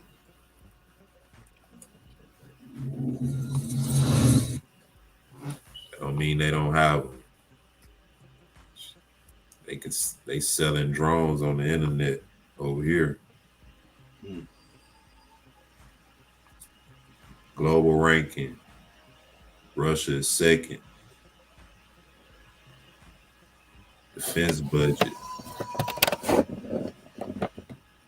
So Russia ain't got much in their budget either.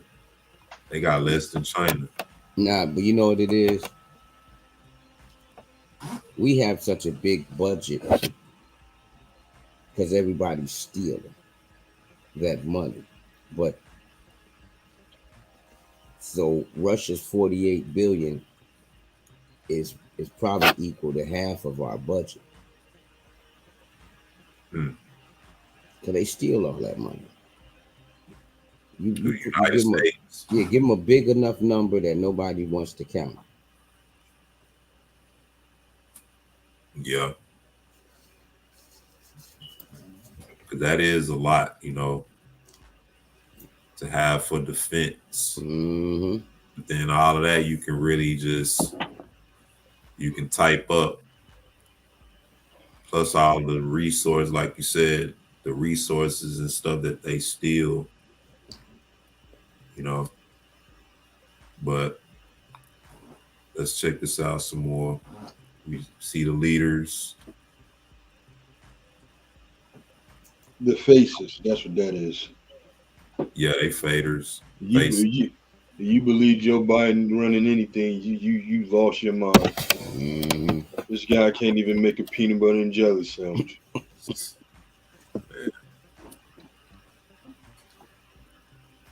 He make a jelly and peanut butter sandwich. Jelly and peanut butter. Walking around the house going like with his lips. One video, he was talking about some hair on his legs. They showed a video clip of him getting hit in the top of the head. And then they say some years later, he started talking about some hair on his legs at a press conference. His inner Esau was coming out.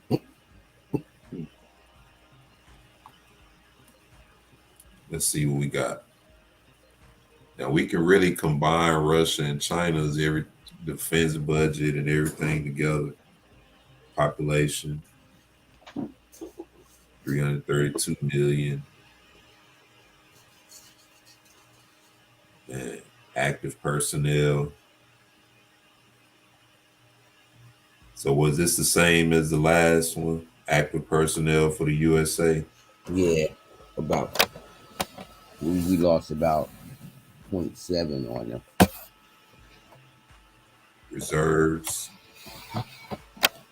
So Russia busting them open on the reserves. Mm-hmm. Why these active U.S.A. personnel do look like he Russian? Don't it? But they talking about active U.S.A. personnel. They tripping. Combat tanks. All right, so Russia ain't playing around. They ain't. They getting banged for their buck. I hear they stationed. I hear they stationed in places near the U.S. too. Yeah. 21,000. They say stop playing with them. Yeah, they put stuff in Venezuela. Armored vehicles. What is his name? Armored vehicles. All right. They say stop playing with us. All right.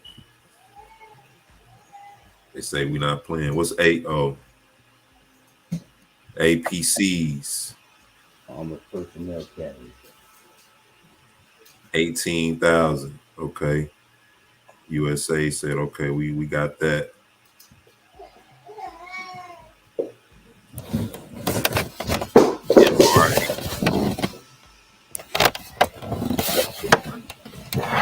Now, U.S. had them faulty MRAPs.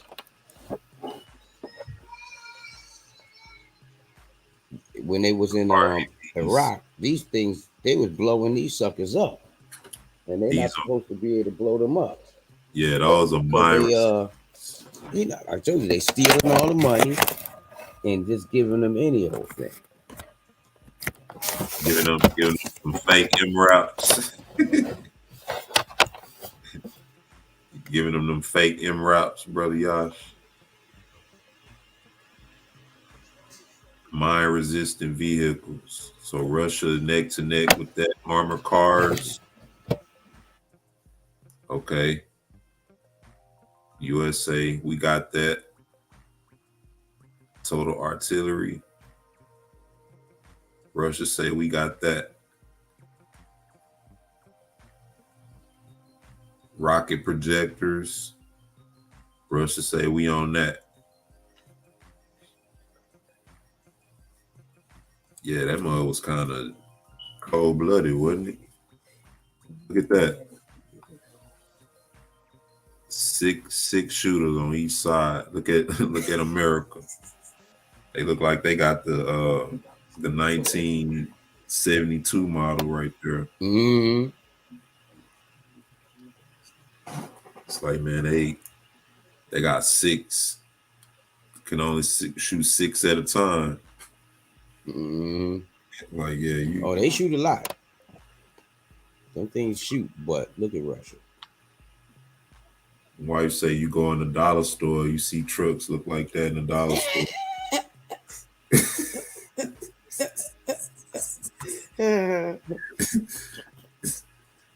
Rocket projectors. Russia got that. Air Force. U.S. Air Force, Russian Air Force. All right, let's see what they doing in the air. Total aircrafts, 13,000. Russia's 4,000. You can combine that with what China have. Mm-hmm. Fighter aircraft, 2,000. Russia, 921. Combine that. Attack aircraft, 2,000, almost 3,000, almost 1,500 for Russia. Trainer aircraft, U.S.A. is pretty much, like I said, they fight from a distance. Helicopters. Russia say they only need 1,500, or they only have 1,500. I'm sure they'll take more. Attack helicopters. U.S.A. got that. Strategic bombers. Russia almost neck and neck with U.S.A. on strategic bombers. Stealth bombers. Mm-hmm. Zero. Russia got 0 stealth bombers. AWACS. Russia got 56. Airborne warning and control. All right. So once again, like China has the advantage of America with these, and Russia does as well. So that's letting me know that a lot of what America can do, it can be detected. Or am I wrong? When it comes to the air. Oh yeah.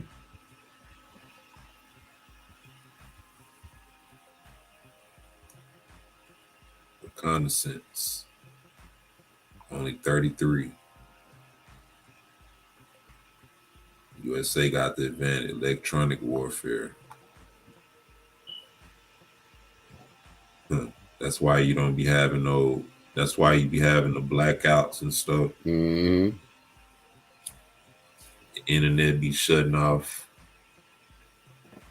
A Russian plane be flying over, saying, I'm finna interrupt Brother Ebree's live right there. Having me all upset. That's what they doing, y'all. That's why right there. Let's see. Tanker aircraft. So the USA got all the gas money. Russia say they need some gas money. Transport aircraft. So they're able to transport more. Let's see what they doing in the water.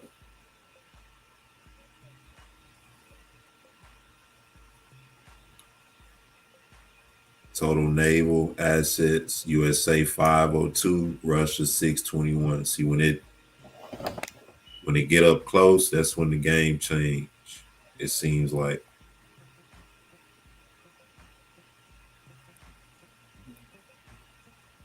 Aircraft carriers. They only have one.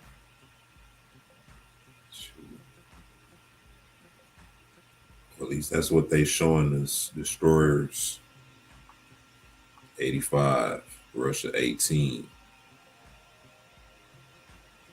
Frigates, I don't really know what those are.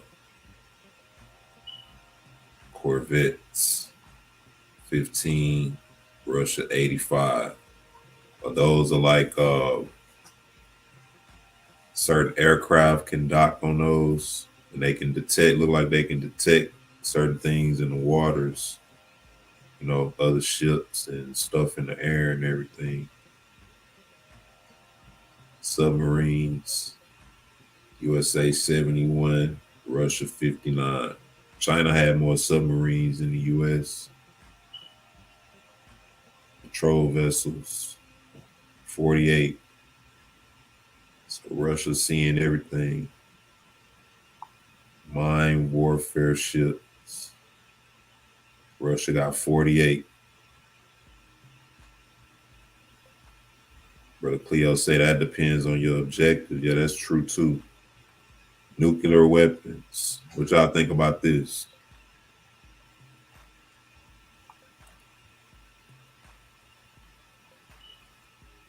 Nuclear weapons. Russia 6,500. USA 4,000. All right. All right, so that's your three fighters right there. All right. You got your USA, Russia, and China.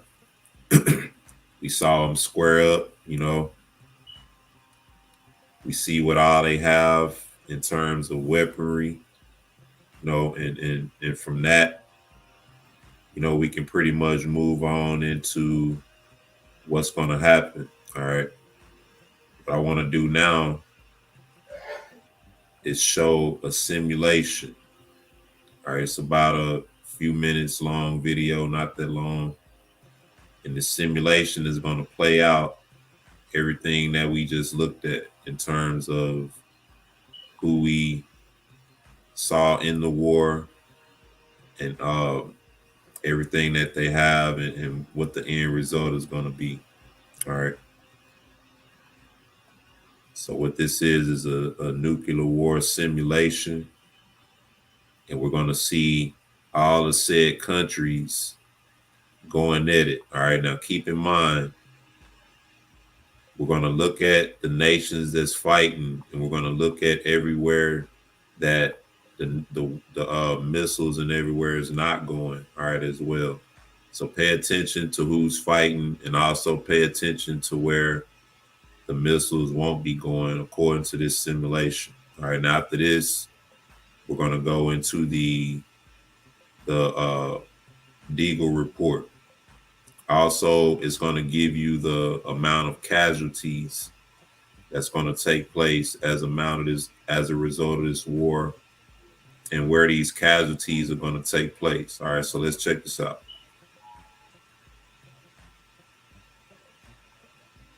Is a nuclear war simulation based on data collected and processed from the International Atomic Energy Agency, the United Nations, information publicly available from the Central Intelligence Agency, and other declassified sources. The purpose of this simulation is to provide a visualization of the global consequences of a nuclear war between the Russian Federation and state members of NATO, even though simplified to a great degree. It shows in a clear and realistic way the outcome of a nuclear war. Based on recent geopolitical events, the software used on this simulation has considered Russia to be most likely to begin a nuclear war. Time is accelerated to simplify the viewing of the events, and they are divided into 3 stages: nuclear war, nuclear fallout, and nuclear winter. So this nuclear war simulation is going to be divided into 3 stages, and it's going to show you all 3 stages and all of the casualties that's going to take place as a result. All right, so let's play this out.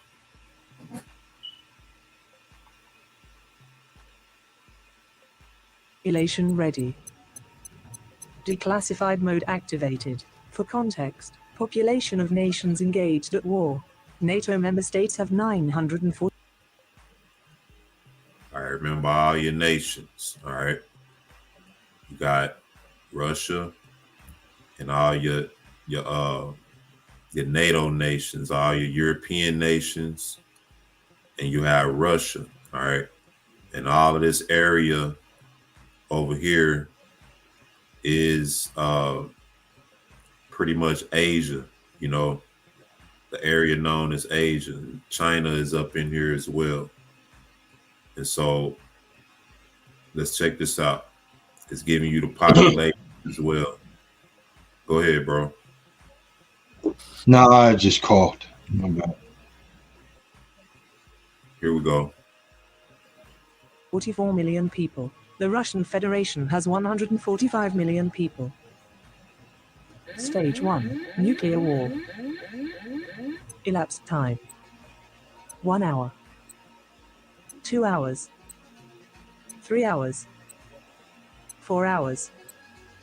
5 hours. 6 hours. Classified mode.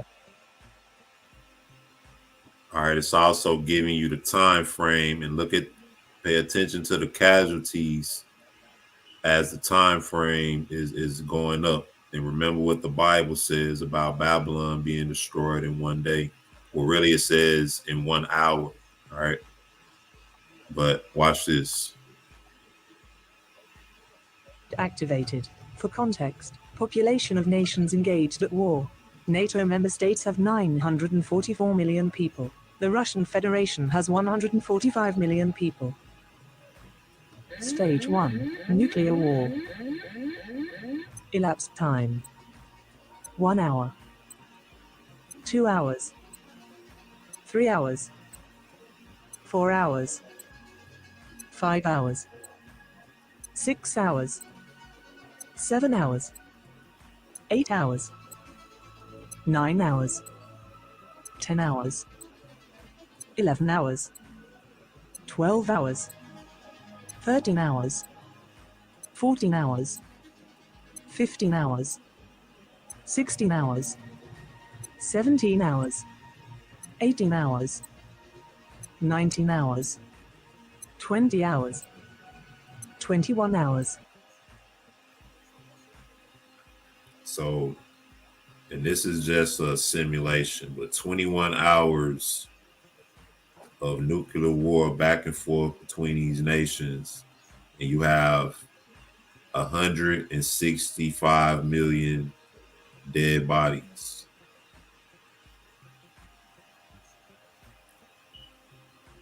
I don't know, am I too into this, or what y'all think about this?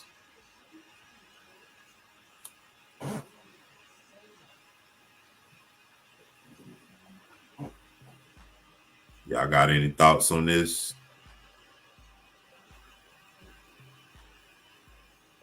I would like to see the specific casualties on both sides, not as a whole. Yeah, we're gonna get into the Deagle report. It's just I'm looking at this to sort of give an overview of what we're going to see going into that, you know.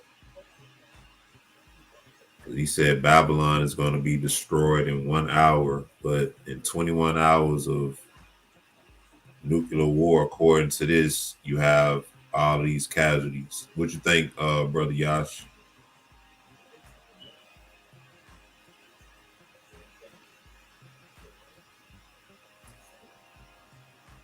Can you hear me?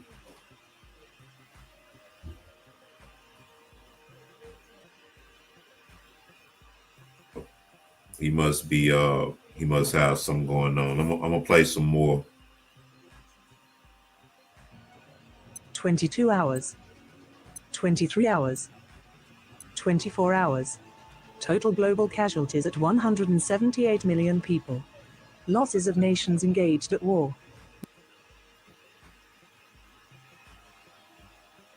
All right, so this is not necessarily individual breakdown, but according to both sides, this is the amount of casualties you have from both sides. Now, I don't know,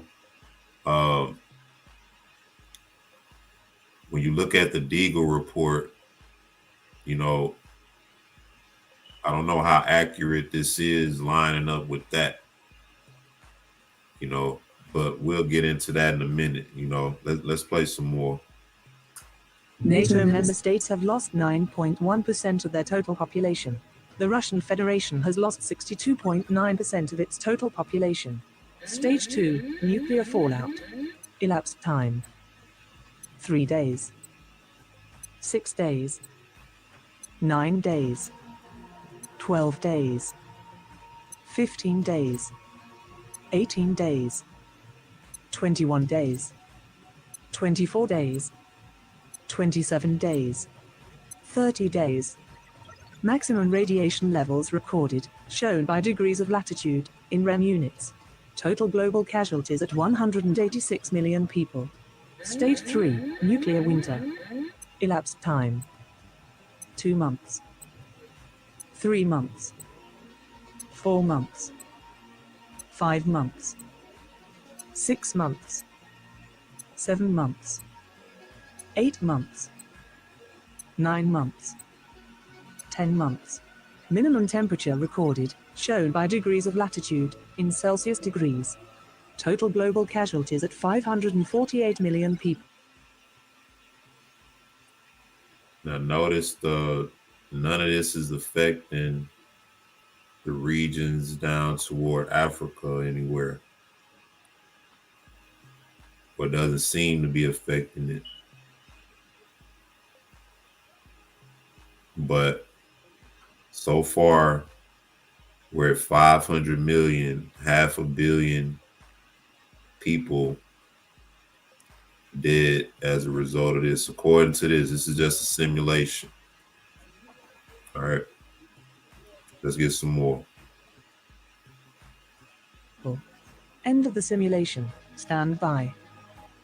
Conclusions. During the stage of nuclear war, only the engaged nations were affected directly, and casualties were limited to military facilities and cities targeted as part of tactical and retaliatory attacks. On this first stage, we saw the highest number of deaths in the shortest amount of time. So it said during that time, only the engaged states were affected directly. Only the nations that were directly engaged were affected.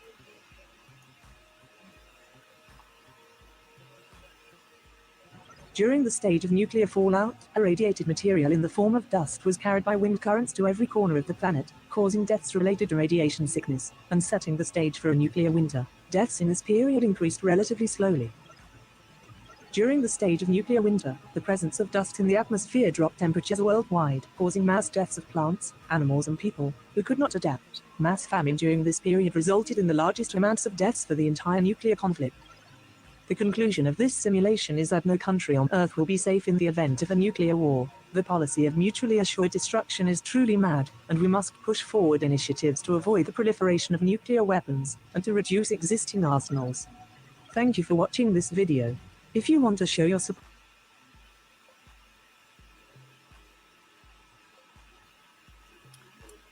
All right, so we seen our characters fight on computer mode, and it looked like there was a lot of casualties on both sides according to that simulation. All right, what y'all think about that? Y'all think that was pretty accurate, that simulation?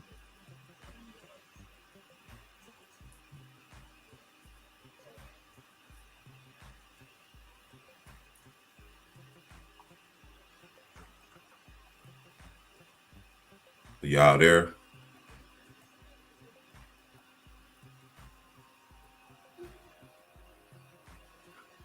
All right, I'm gonna go ahead and get into this. I have to go grab a drink of water real quick, bro. Hold on.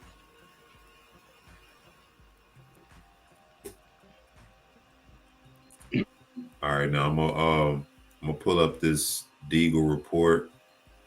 Before I do that, let's get some background on that. All right, I found this article right here, and it talked about how they removed it,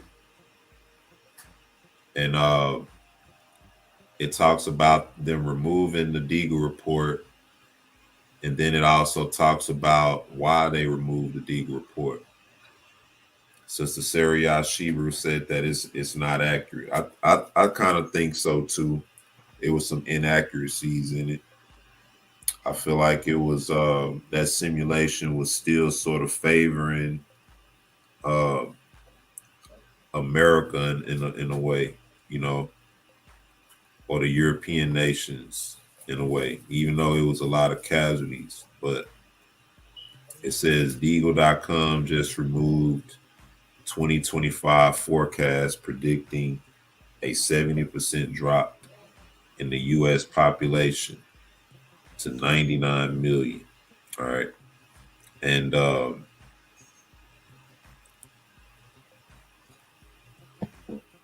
there was a portion in here that I wanted to read where it mentions how they deleted this right before they made it legal for 16-year-olds to receive the you know what. All right. The injection. Just say it like that. Once they did that, then they deleted the report for that purpose. It says America's most secret intelligence agency, Deagle, forecasts depopulation of the world from COVID-19 crisis and Great Reset. All right. And let me see something here. But all the Deagle report is just a report that was released that's predicting the world populations by year 2025, and that's a famous year as well. You hear that a lot with people dealing with end times and all that. And like I said, this is not anything that we're putting our trust in. This is just, you know, we're taking a look at this stuff. So let's get into some of this. I want to particularly look at, let me highlight the nations. I was able to find this online, the PDF for it. So if anybody is interested in a copy of this, then, you know, you can request that from us via email. All right, I'm going to highlight these three at the top here. I'm going to highlight Germany and Puerto Rico. All right. I'm going to go down here and I'm going to highlight China. Give me a second. Highlight China. I'm going to highlight Russia and Iran. All right, so I'm going to go back up here. If we look at this right here, this is the United States. I mean, not the United States. United Kingdom, Ireland, United States, Puerto Rico, and Germany. All right. Right here, it says population 2017. All right. This is the populations of these countries, these nations in the year 2017. All right. So in the United Kingdom, the population in 2017 was 63,390,000. And by the year 2025, the population has dropped to 14,517,860. So that's a 77.1% drop. United States, red population in 2017, 316 million, 440,000. In 2025, it'll be 99,553,100. That's a 68% drop, 68.5% drop. Just like that article we just read. All right. So if you look at all these nations are the European nations, most of them. All right. And most of these nations, with the except of you have Japan and Serbia and places like that up in here, they're all taking large, drastic drops in their populations. All right. Particularly, we focusing on United States and the European nations. But if we go down, we look at China, they're only taking a 1.6% population drop, according to this. Russia is only taking a 0.5% drop, and Iran is only taking a 0.1% drop. Now, altogether, these three nations, China, Russia, and Iran, are not even losing 3% of their population. When you look at these nations that they're up against, they're taking all these major losses. All right. What y'all think about that, Brother Yash? You back?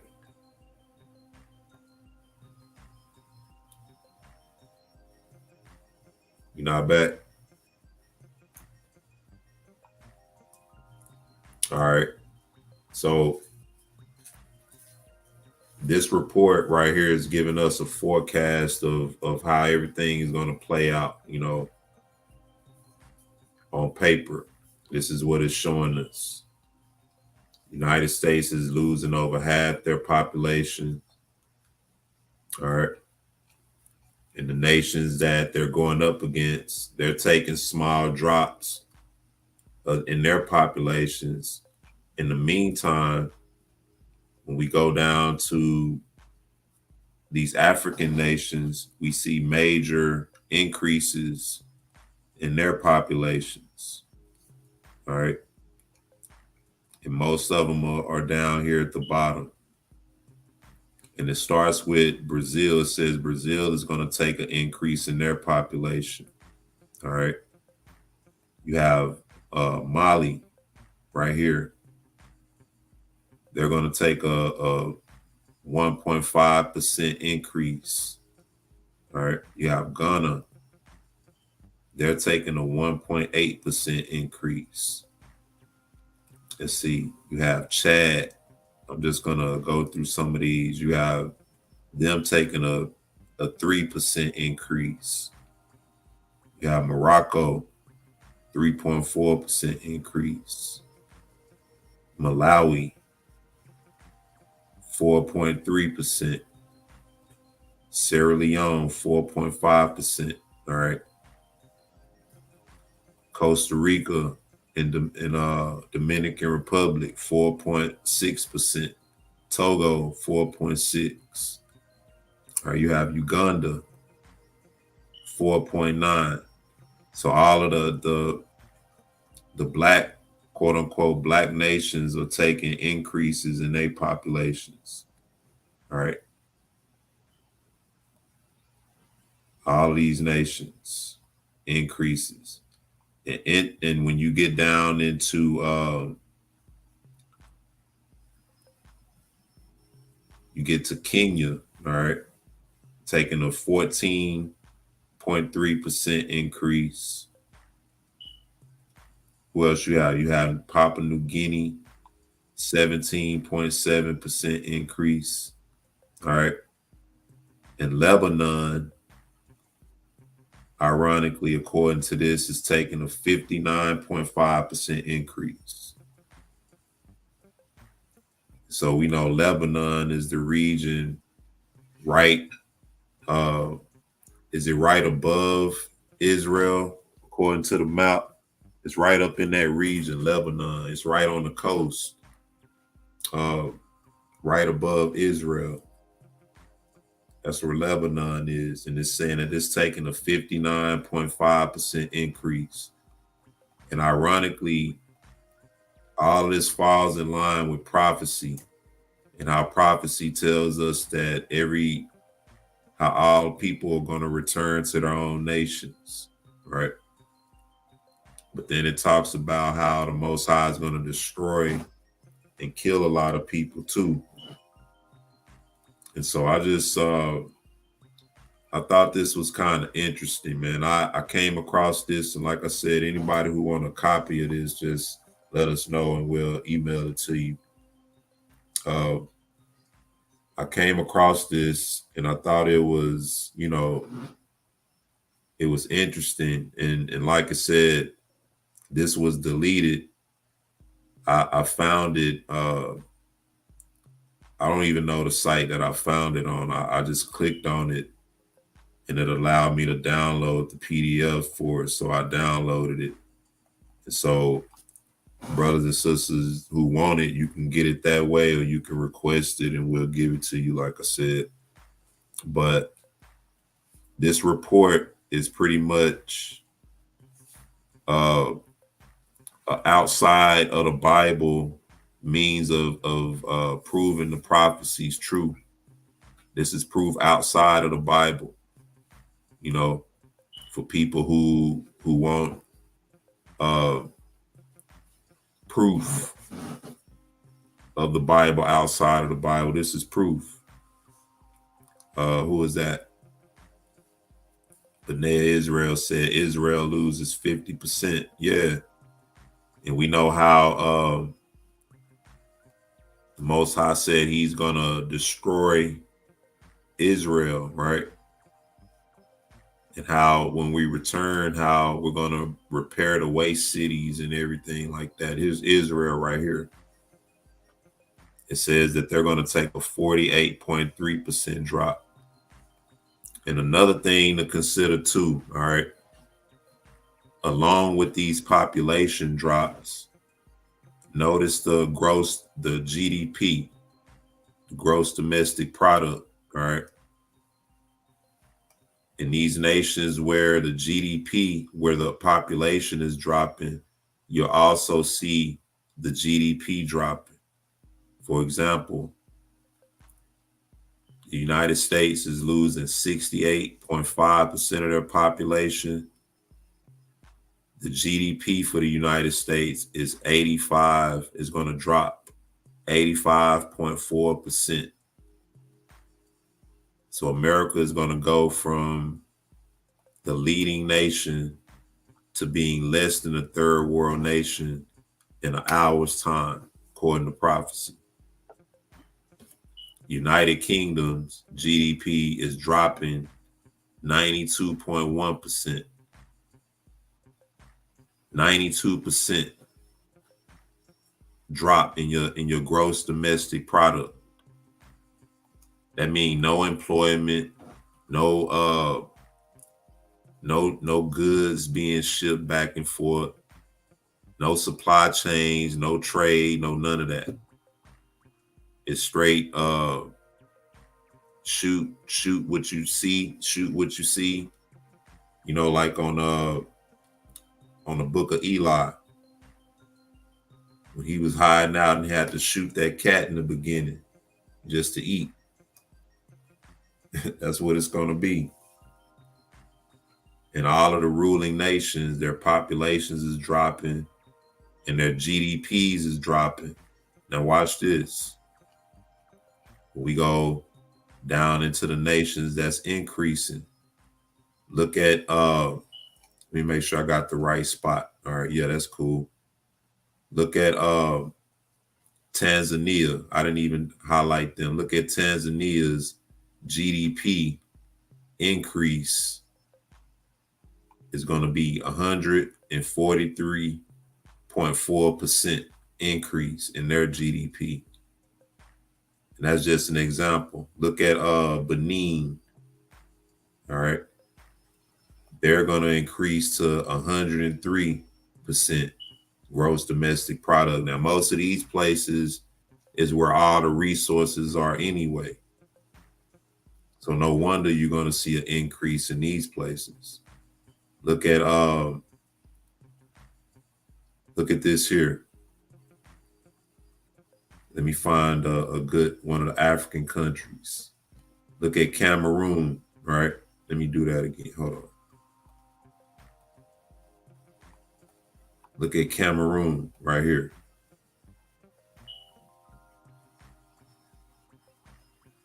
They GDP, it's saying that they're going to lose 1.9%. And also, too, South Africa is going to lose like 5% of their population.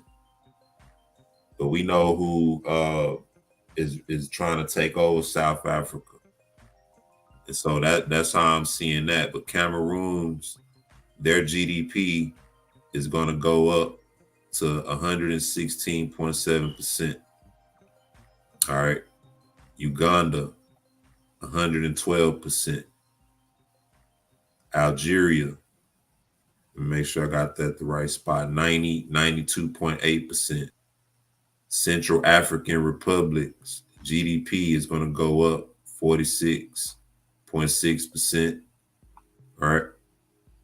We go down to Lebanon, where Israel is, where their population is going to go up 59.5%.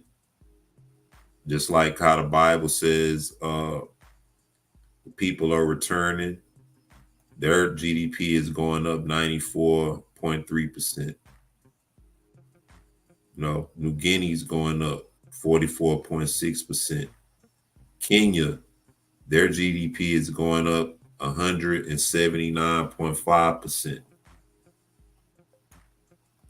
So the Most High said he's going to turn these curses on our enemies. All right. And he said that, didn't we just read it? Let me go back. Hold on.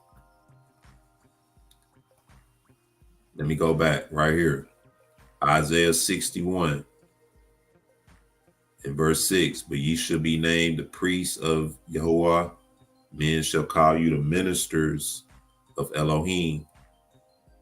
Then he said, ye shall eat the riches of the Gentiles, and in their glory ye shall boast yourselves. For your shame ye shall have double, for confusion they shall rejoice in their portion. Right? Therefore in their land they shall possess double, everlasting joy shall be unto them. So it said we're going to eat the riches of the Gentiles, and in their glory we're going to boast ourselves. He said in Deuteronomy 30, he's going to turn the curses on our enemies. So that's what this report is showing you in numbers. What's getting ready to happen. And this is dated, like I said, based on populations from 2017 to 2025. All right. So I hope y'all was feeling that. That was just something I wanted to deal with, to give our people hope, and like people been saying, when our enemies is fighting, stay out the way. It's not our affair. The only thing we doing is watching, looking at the signs, and really just, paying attention, looking for our opportunity to be set free, But you brothers, did y'all brothers come back yet? I'm gonna take a break, and we're gonna get ready to close out. I want to say shalom to everybody once again. Everybody who just chimed in while we were into it, shalom to you. If I missed you in the chat, glad you could join in and fellowship with us. Before we go to break, don't forget about, like the brother said, the work that was scheduled for tomorrow will be rescheduled for next week. And the purpose for that is for the full enhancement of it. to bring out the best quality possible for the work. And in the meantime, feel free to go and look at part 1, Supersessionism, part 1, segment 1, dealing with the history of the church fathers and their mission of setting the stage for replacing the Most High's people with the so-called Christian church. All right, so don't forget about that. Don't forget about Kingdom Conversations Wednesday nights, hosted by Brother Cleo. All right, don't forget about Wake Up Jacob Fridays. We vibing out tonight as well. Saturday nights, don't forget about it. Fridays at noon, from noon all the way up until maybe 3 o'clock or so. Or longer, we vibe out and we talk about things happening around us. So I want to thank you, brothers and sisters, for supporting the platforms. Hit the like button and the share button. I'm going to take a break. When we come back, we're going to close out. Shalom and blessings. So be right back.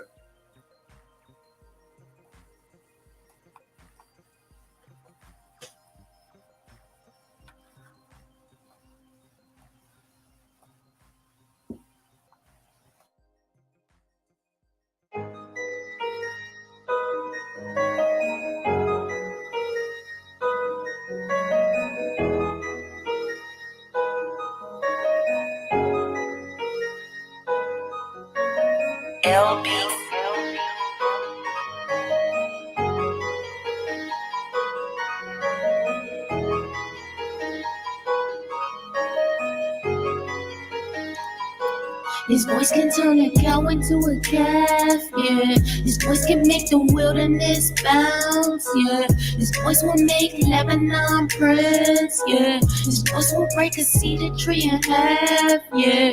Glory is due to the name of Yah. Oh, ye mighty, give the glory and the strength to Yah. Worship Yahuwah in the beauty of His holiness. Peace and strength, yeah, He about to make His people blessed. His glory about the thunder, yeah. That's Yahuwah upon the waters, yeah. His voice exposing a hidden place, and divided in the fire flame. Oh, Yahuwah, I extol thee, yeah. You gave me healing when I called thee, yeah. Gave me a love, I won't go to the pit. We were moving, now we dancing. His voice can turn a cow into a calf, yeah. His voice can make the wilderness bounce, yeah. His voice will make Lebanon press, yeah. His voice will break a cedar tree in half, yeah. Glory is due to the name of Yah. Oh, He mighty, give the glory and the strength to Yah. Worship Yahuwah in the beauty of His holiness. Peace and strength, yeah, He about to make His people blessed. Elohim is the King forever. Always full of majesty, we remember. And give thanks to Your holiness. His anger just endure for a moment. We full of gladness. All praise Yahuwah. Joy in the morning. All praise Yahuwah. We gonna stand strong. All praise Yahuwah. We praise Yahuwah. His voice can turn a cow into a calf, yeah. His voice can make the wilderness bounce, yeah. His voice will make Lebanon press, yeah. His voice will break a cedar tree in half, yeah. Glory is due to the name of Yah. Oh, He mighty, give the glory and the strength, yeah. Worship Yahuwah in the beauty of His holiness. Peace and strength, yeah, He about to make His people blessed. His voice can turn a cow into a calf, yeah. His voice can make the wilderness bounce, yeah. His voice will make Lebanon press, yeah. His voice will break a cedar tree in half, yeah. Glory is due to the name of Yah. Oh, He mighty, give the glory and the strength to Yah. Worship Yahuwah in the beauty of His holiness. Peace and strength, yeah, He about to make His people blessed. Yeah.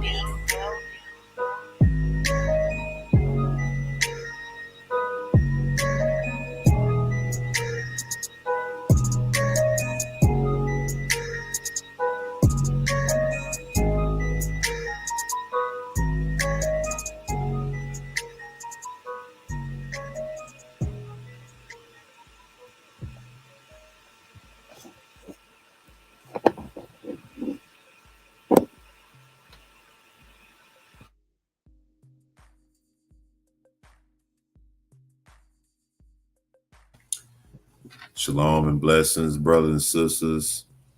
If you haven't already, go ahead and hit the like button. That'll be greatly appreciated. I want to thank you, brothers and sisters, for your time. Before we go, I want to remind you to go and check out the website, truehebrew.com. We have different merchandise on the site. Like I said, we're constantly adding stuff to the site. And also on the homepage, you kind of get a history behind what we're doing, and why we do what we do. Go to the catalog tab. You check out all the merchandise. If you see something you like, feel free to go ahead and support in that manner. This is an example of something right here. This is the Salt of the Earth Productions t-shirt. All right. And it also comes in different colors as well. Got 3 different colors on here. You got a burgundy, you got a gray, and you have a black. All right. You also have a sweatshirt as well, in white, black, and gray, and navy as well. All right. And so once again, that's for brothers and sisters who interested in that. I want to thank you in advance for that. In closing, I want to thank you, brothers and sisters, for your time, for vibing out with us. Shout out to the brother Eric Tinsley, the brother Benea Israel in the chat. I see y'all in the chat. Sister Born Bold. Got the brother Smitty in the chat. Divine Seed. Shalom to all of y'all. Cindy Clark. I didn't see y'all early in the chat, so just wanted to say shalom and blessings to y'all. Glad y'all could join in. You brothers got anything you want to add? Yeah, shout out to our big brother Cleo out there too. Just thank everybody for tuning in and showing your support once again. Like our brothers always say, you could have been anywhere, but you was here with us, and all praise, honor, and glory to the Most High. Awesome live, brother Eric. Great looking shirts. Definitely want to give big ups to the brother Eric for all his work and endeavors in that area, as well as teaching some awesome lessons also. These discussions never get tired. But just thank everybody. Thank everybody for their participation. Yeah, if I didn't, brother Cleo, if I didn't mention you, I thought I mentioned you early in the chat, but I know I was chatting back and forth with you in the chat a little bit. But shalom to the brother Cleo as well. All of the Salt of the Earth family. Brother Yash, you want to add something? Well, yeah, now we was just going over, looking at the budgets and things about these about the Army, but or we was doing comparisons. But at the end of the day, this ain't our fight. This is for us to sit back and watch. This is what I call the deliverance show. This is also a part of him turning this captivity before our eyes, and we're going to see a whole lot more than that, because this thing is not going to die down. And I'm just thankful and praising the Most High that we see this. They done forgot about the sickness, and they done forgot about the jab. They talking about rolling back all these mandates because they want to roll you up and get the numbers up to get ready for this fight. So yeah, I'm just sitting back watching, waiting, staying prayed up. You know, he said, pray that you might be found worthy to escape these things. Yeah. And you know our scripture, 1,000 falling at your left hand, 10 at your right hand. No harm coming to you. So keep the faith, Israel. Amen. So like I say, keep the faith. The Most High is heard. You know what I mean? It may seem slow in coming. We do get caught up in the effects of some of these plagues and punishments that he's throwing out. But at the end of the day, he loves us. It's not for our destruction; it's for theirs. Yep. Exactly. And I want to say, as far as I look at any of this, Israel stay out of it. Let them swallow it out. And as for those other countries that's warring amongst each other, have at it. Yeah, because we don't have none of that stuff we saw that they have. Mm-hmm. We don't have no stealth bombers and no submarines. No detectors and rocket launchers and none of that. But we have a divine protection. More than anything, we have a comfort.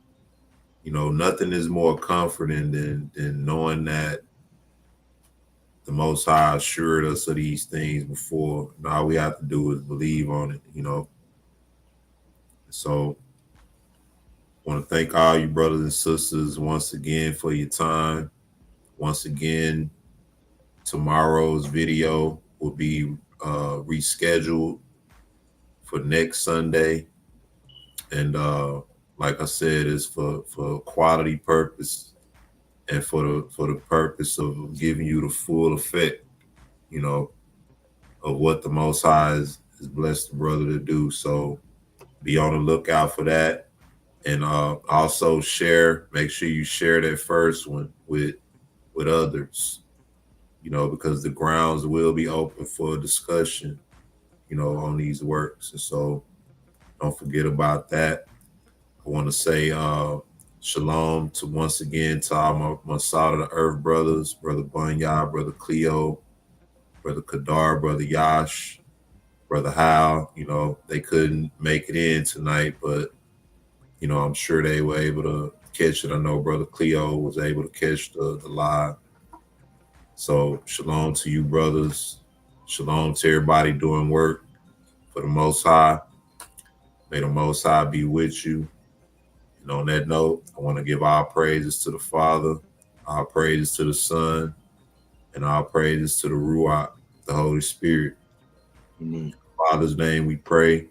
Hallelujah. Amen. This has been a Salt of the Earth Productions. Shalom and blessings, brothers and sisters. Amen. Amen.